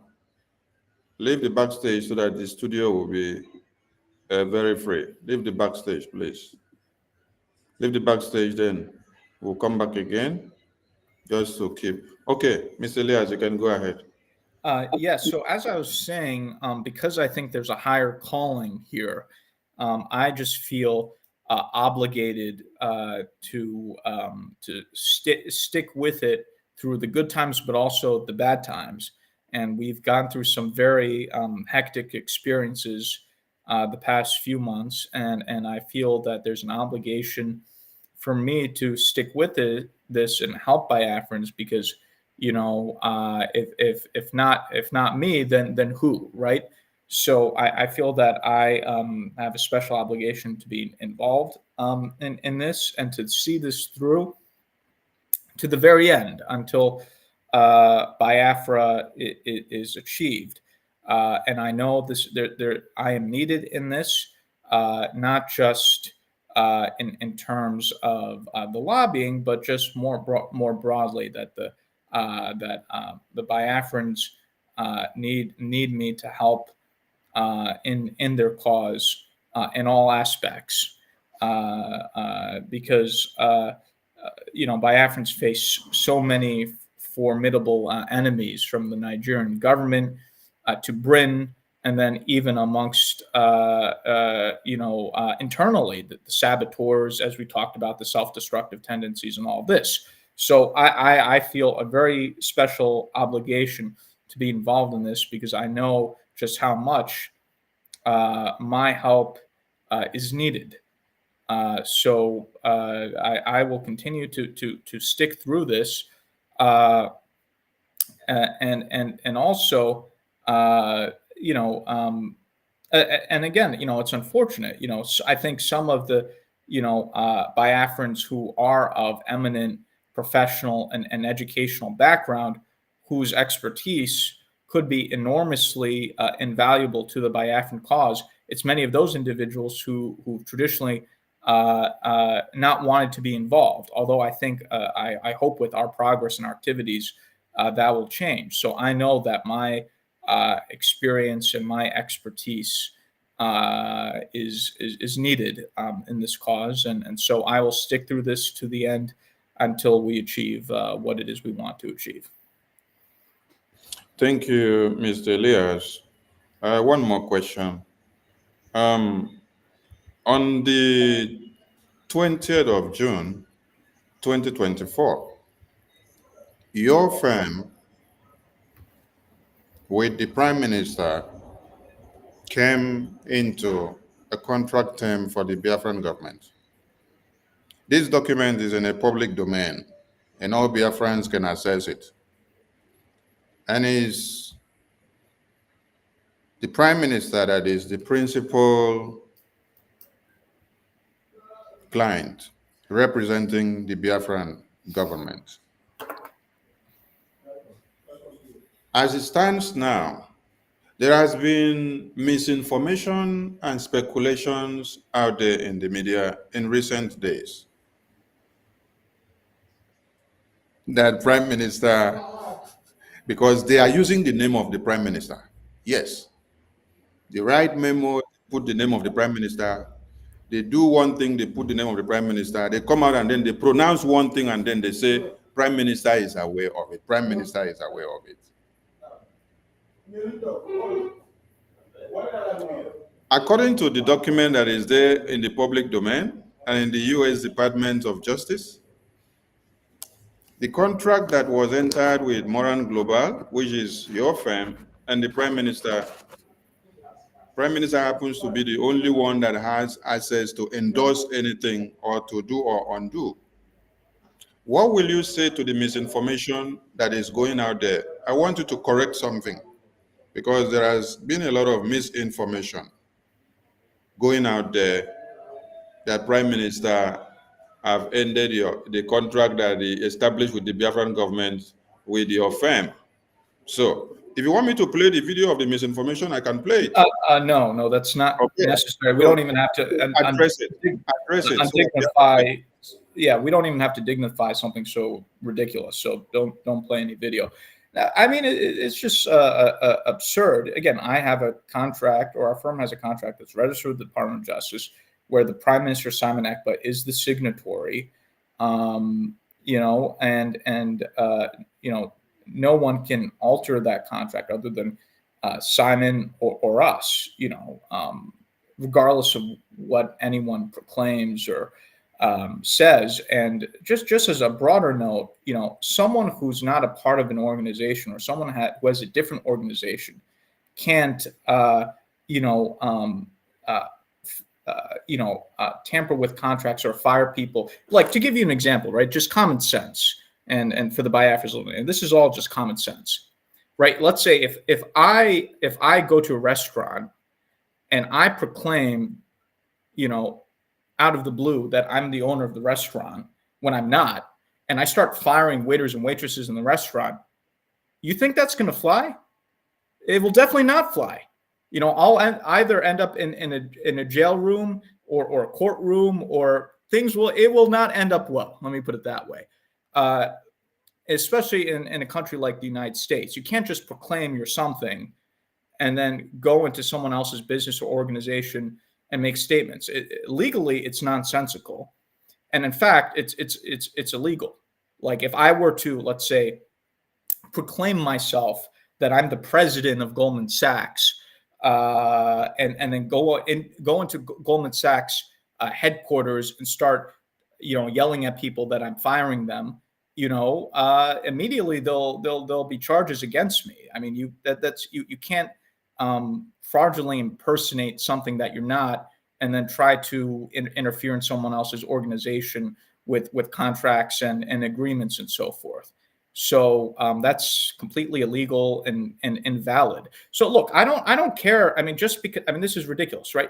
Just because someone claims something, it doesn't give it any legal validity. So people can say whatever they want to say. Someone who's not a part of our organization has no jurisdiction over my agreement, and claiming such is illegal and just completely ridiculous. So, and any of the Biafrans who are confused, again, I want them to try this exercise. Go into someone else's business or go to someone else's organization. Let's say whether it's your local restaurant or your local cafe or the business across the street, self-declare yourself the owner of the business or the organization and start firing people and saying you're changing this contract and that contract, and tell me what happens to you, whether you're living in the US or any other civilized country. I can guarantee you it's not going to go well. And frankly, you might not even end up in a prison. Maybe you'll be in a psychiatric facility because that's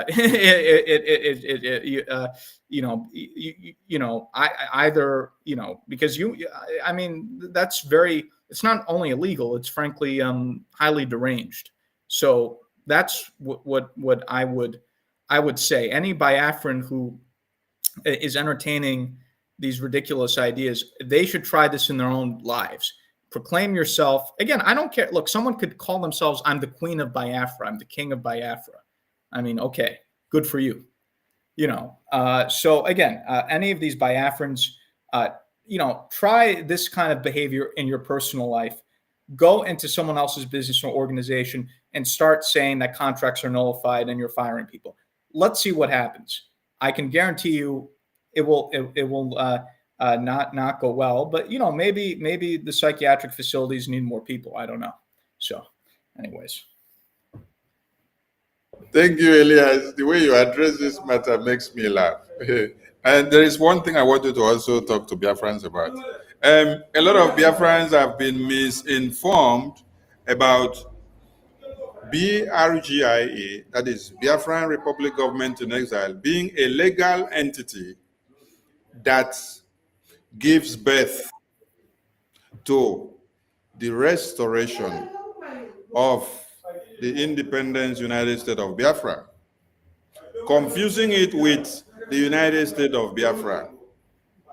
We have educated them, made them to understand that United States of Biafra cannot get recognition for itself, but there must be a legal entity that is standing as BRGIA, as a government in exile, that has to work as an intermediary, a connecting rod between the Biafran people and the American government and the international community to be able to get the recognition for the United States of Biafra.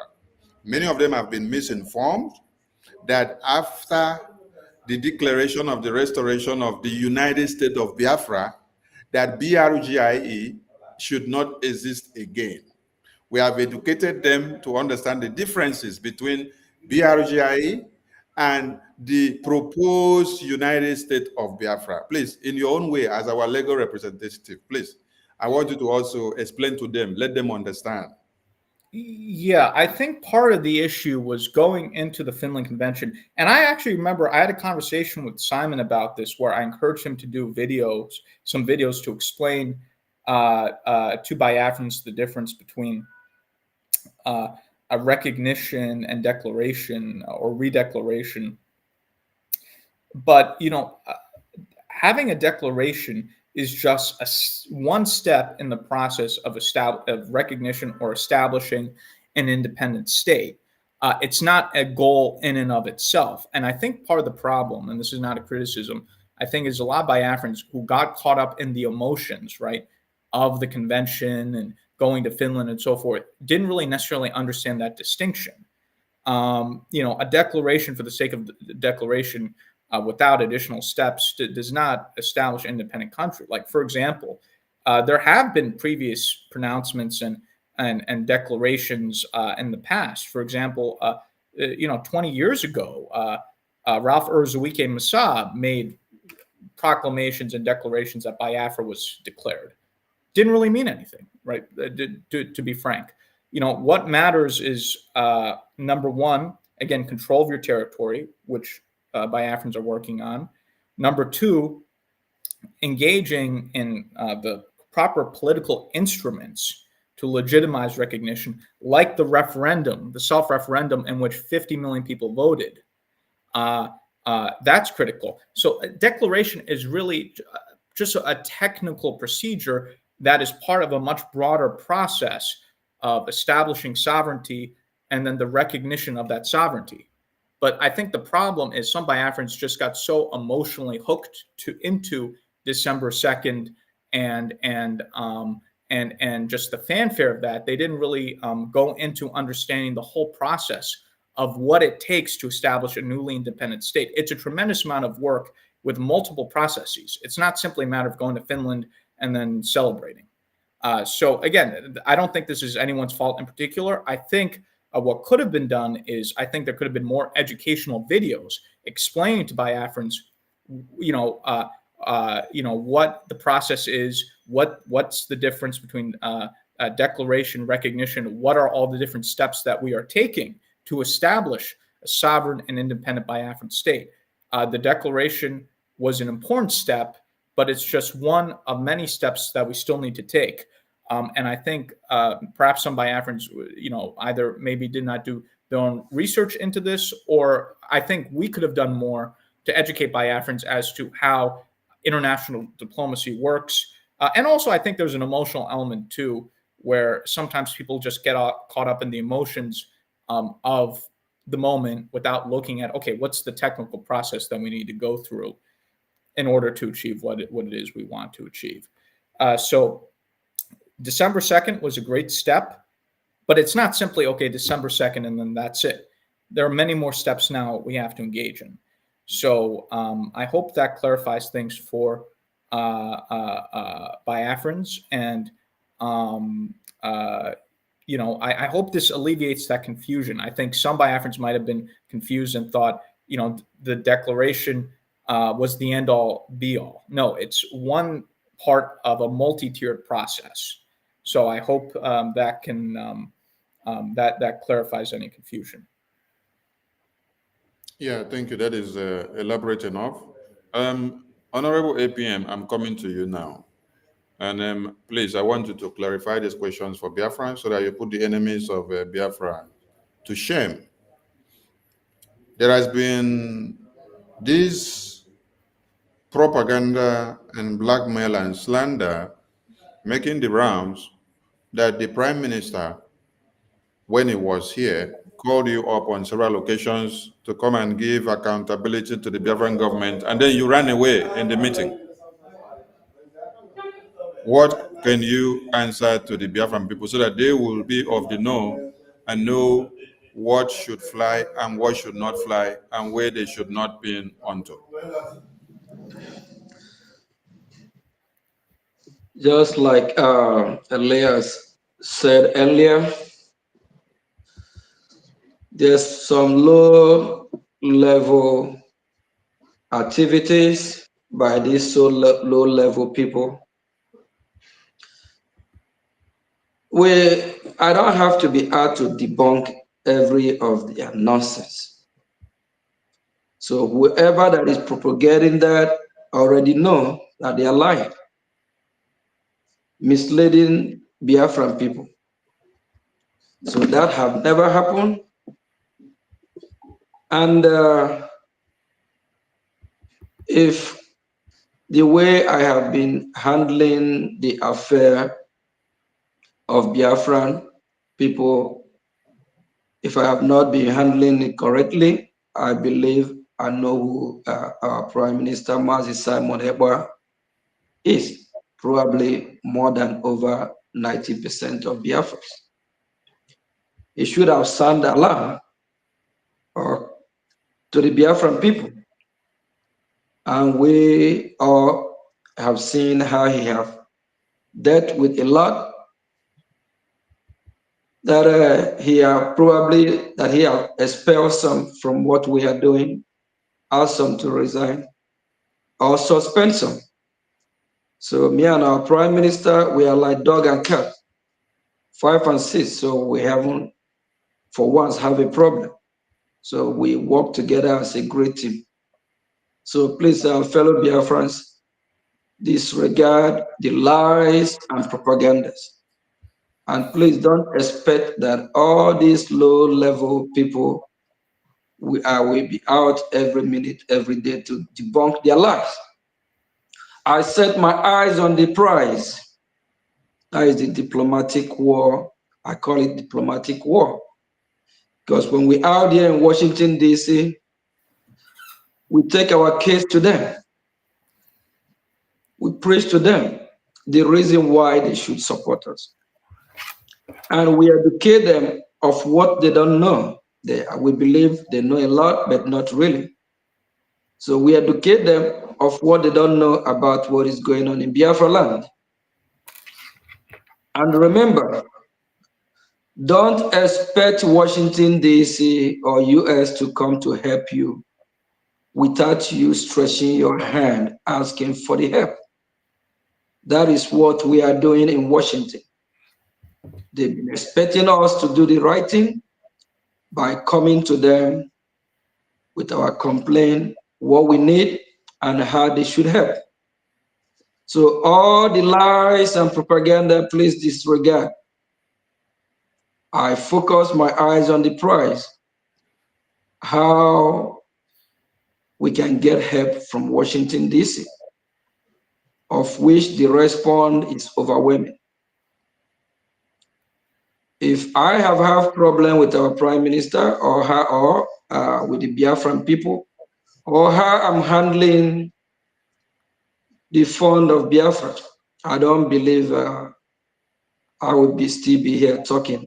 And I don't believe before our Prime Minister was called to call for so-called questioning that the Biafran people not going to know about it. Thank you.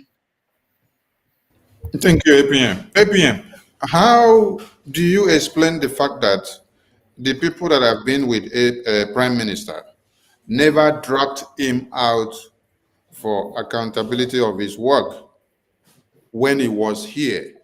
And then they now set up a group to now drag the Prime Minister's out for his records in his absence while he is in detention. How do you describe that kind of treachery?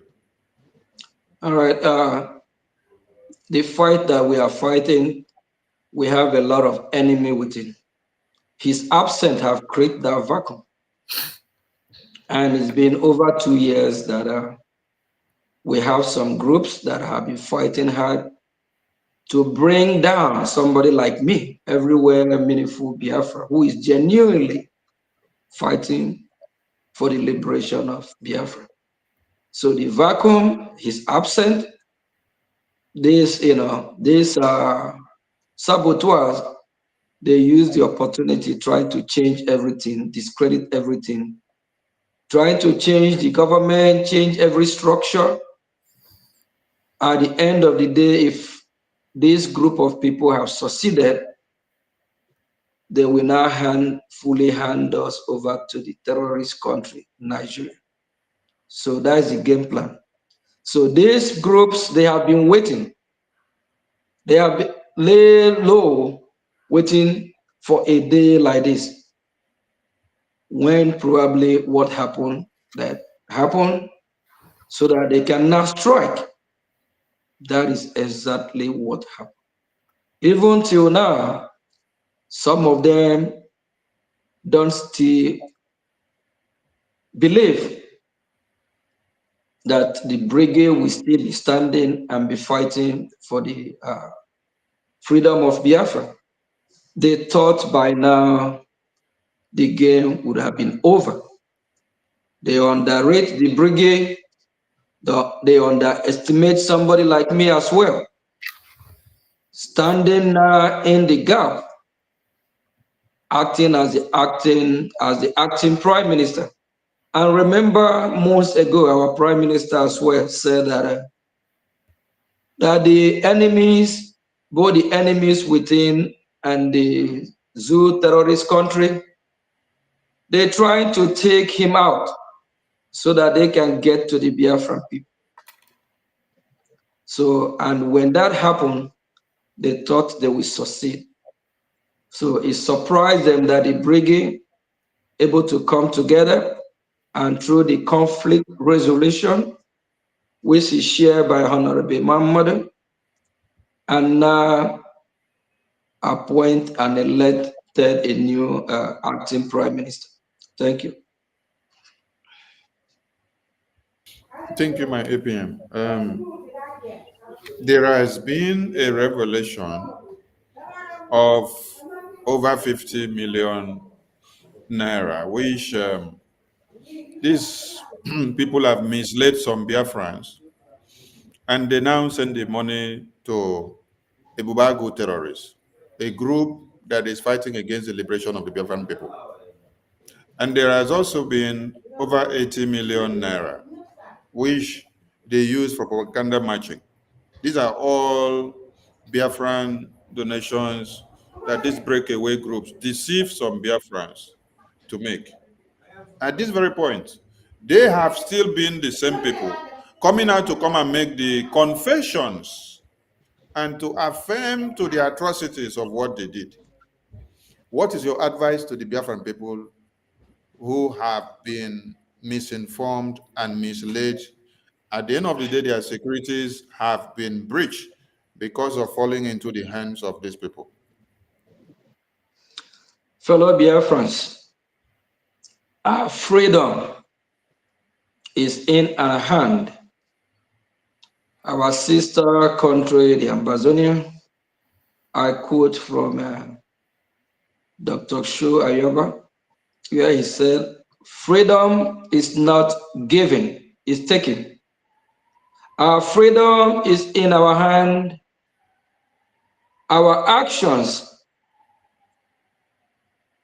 is what will propel and catapult us to the highest height. It's what will propel us in getting our freedom as quick as possible.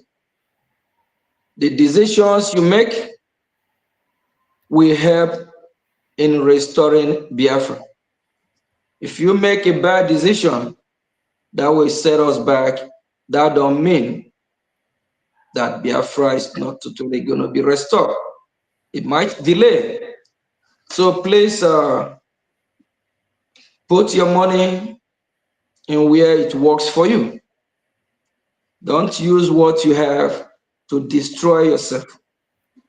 So we have to be wise and smart in doing the right thing.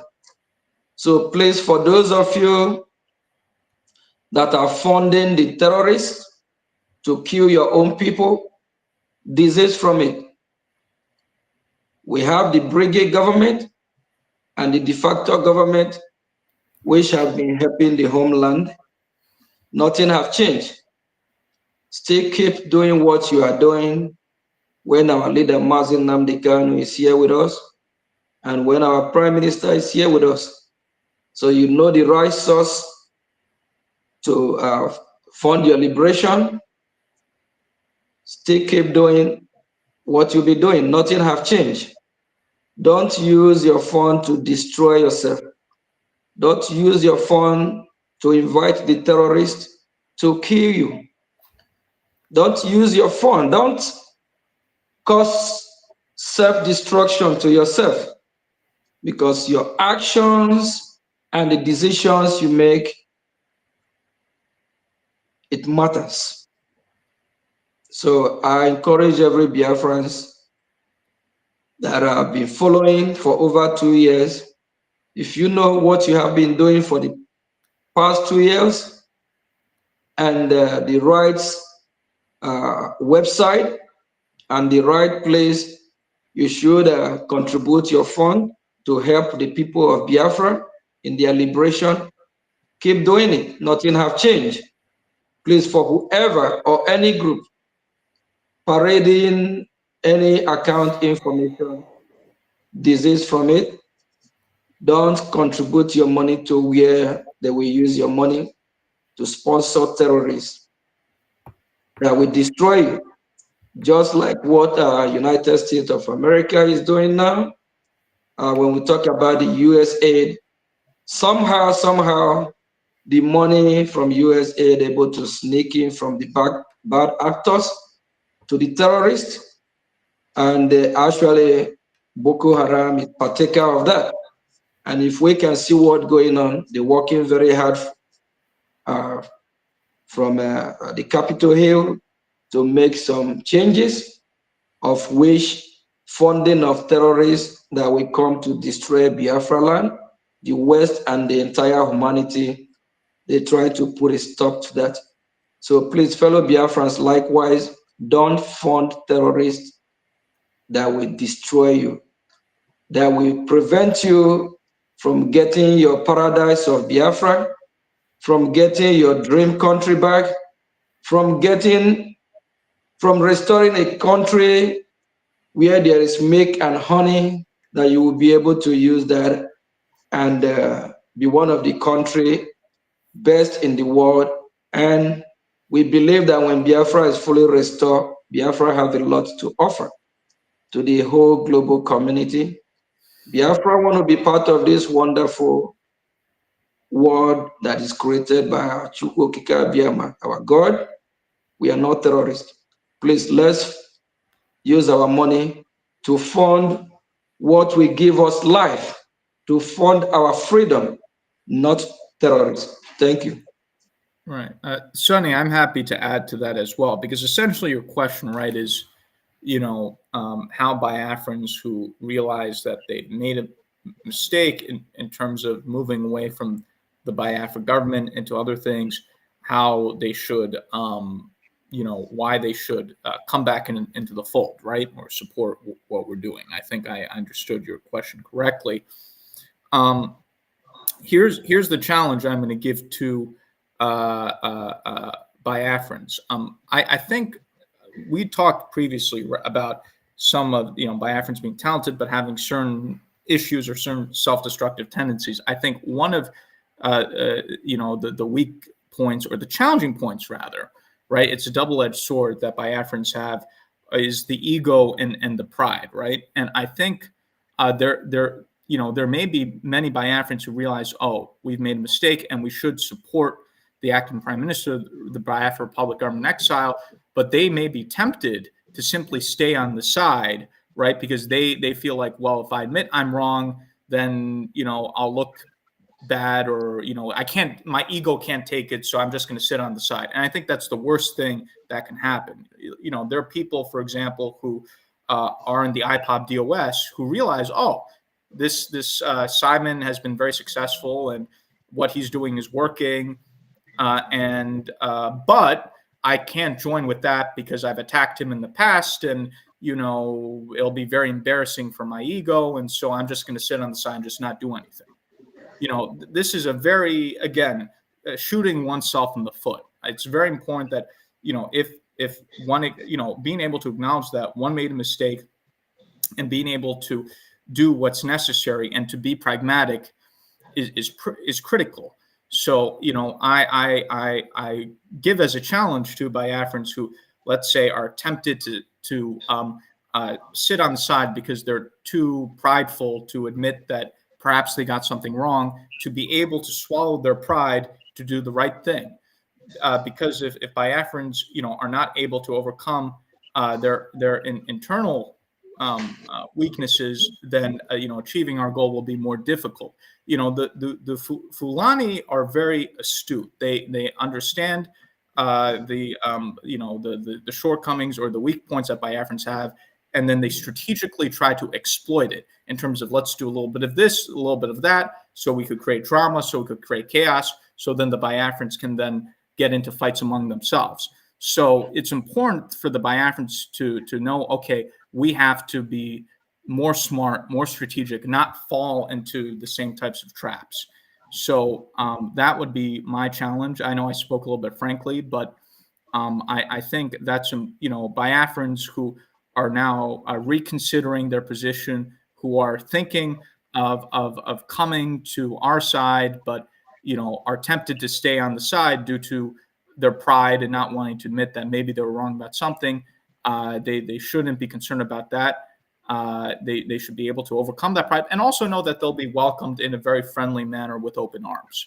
So I hope that gives some useful insight. Yes, Mr. Elias, I want to say a very big thank you to you. This is not supposed to have even lasted this far, but out of your tight schedule, you've given us this time, this far, and we really appreciate.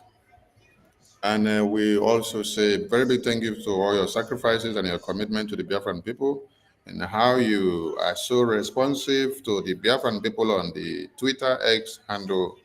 You have not just exemplified a legal representation, but you've been like a fellow Biafran fighting the same cause, educating us, clearing some doubt, telling us what we need to do, how we need to do it, where we go wrong, where we have to amend, what we should do, what we should not do. And even when Biafrans ask questions, you don't hesitate to respond to them. You explain.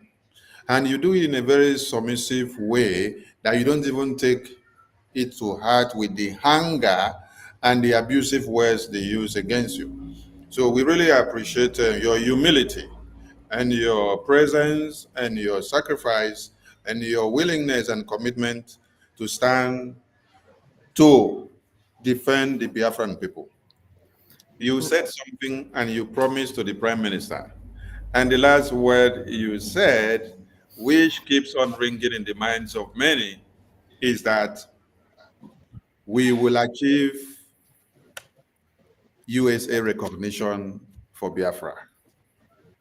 We look forward to seeing that come to actualization. Thank you so much. As I give you the mic to give your closing remarks so that you can retire to your very office. Thank you so much. Thank you very much. I just want to say it's an incredible honor to be here. It's great to be here with you to address the people Biafra. We will continue to push their cause in Washington, and we are on the right track. We're on the fast track, and we are well positioned to succeed. Again, to go to my previous point as well, the Biafrans who out of whatever, again, some of these issues we talked about have attacked me, they should know it's perfectly fine. I'm not upset with them, and if they see the daylight and they realize that they've made a mistake, I'm happy to forgive them for their confusion. I'm aware of some of these issues that Biafrans face, so I'm very non-judgmental about it, and I'm happy to be accommodating. So, but again, I think we're on the fast track to succeed. We have a historic opportunity with the United States, and I think we're in a position where we can make a deal, especially with the stellar leadership in the Biafra government. I just want to say it's a great honor to have so many of you as personal friends, and especially the Prime Minister in detention, Simon Ekpa, and also our acting Prime Minister, Ogochukwu Nikere. He's done a tremendous job, and he's shown a lot of leadership, and it's an honor to call him a friend as well. I know in every meeting he says that I'm his friend, and I think likewise in the same. So thank you again, and I turn it over to are a very able acting prime minister. Thank you so much. Acting Prime Minister, over to you with your closing remarks. Thank you for all you do for the Biafran people and for bringing the big fish to us today. The Biafran people had expected him so long, and today you were able to buy out of his tight schedule. And here he has been for the past 2 hours. Thank you so much, APM. Over to you on your closing remarks. Yeah, thank you. Yeah, he's great and he's doing a good job for Biafran people. You know, actually, not everything we do that have to be out in public, but we are working hard. Every day we spend hours talking about how to solve our issue, how to facilitate Biafran freedom. Even as of yesterday, we spent probably over 8 hours in person. We have some couple meetings yesterday which haven't even been public yet. So he's really working hard for Biafran people. We appreciate him. Thank you, Elias. I know this is not supposed to be public yet, but even as of yesterday, we have meetings in Washington. So, and I want Biafran people to remember something. When Dr. Shu Ayoba was called for their so-called question, he saw the same question. If our sister country, which we have close relationship with, we are all family, Ambazonia. If the Ambazonia people have given up, if the Ambazonia people have said, oh, it's over, now they call our leader for so-called question. Do you think the United States of America will be talking about them? And we have seen on social media where United States of America, you know, they make it clear to Norway what they need to do. A similar situation we find ourselves. What we are doing, our activity, we facilitate our Prime Minister release for this so-called question. They are keeping him there, watching us, trying to see if we will destroy ourselves. He's not there because of his own personal gain. They did not call our Prime Minister because of his business dealing. They call him because of the quest of Biafra, because of the freedom of Biafra. The ball is in our court. We Biafrans need to rise up, let the world know we are ready, buckle up our seatbelt, do what is right, stop fighting ourselves, stop blackmailing ourselves. And for those content creators, the low level, what am I going to call them? People that think less than Biafrans. Biafrans are smart people. We are intelligent people. We are wise.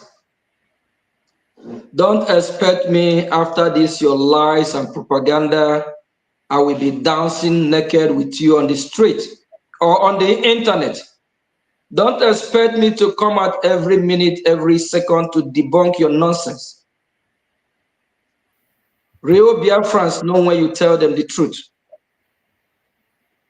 If you're a real Biafran, by now you don't know the truth, you need to reevaluate yourself. Our leader Mazi Nnamdi Kanu said, when you speak truth to the Biafran people, they will follow you. If you're a real Biafran and you're hearing the truth day after day, and you decide to still sabotage what we're doing, and you decide just because you don't like Mazi Simon Ekpa, our Prime Minister, or because you don't like the APM, maybe the way he speak, the way he talk, you must be the #1 joker of the century. I'm not doing this for myself. is for Biafra. If you don't like me, take that aside. Like your people, Biafra. Like Biafra as a country. Like Biafra as a nation. We are not doing this for our own personal gain, but it's for the freedom of Biafra at large. The world is watching. Our prime minister have not been guilty or charged of anything than they are suspecting. Suspecting what? What they are suspecting to see if you and I will fight and quench because of our freedom. We are not going to let them succeed. That's why day and night I'm doing everything I can to work for Biafra, to fight for Biafran people. My good friend Elias here can testify. It's like I live in Washington. We'll be having meetings, making sure that the US government hear our voice, and we'll be getting positive response day after day. There is a light at the end of the tunnel.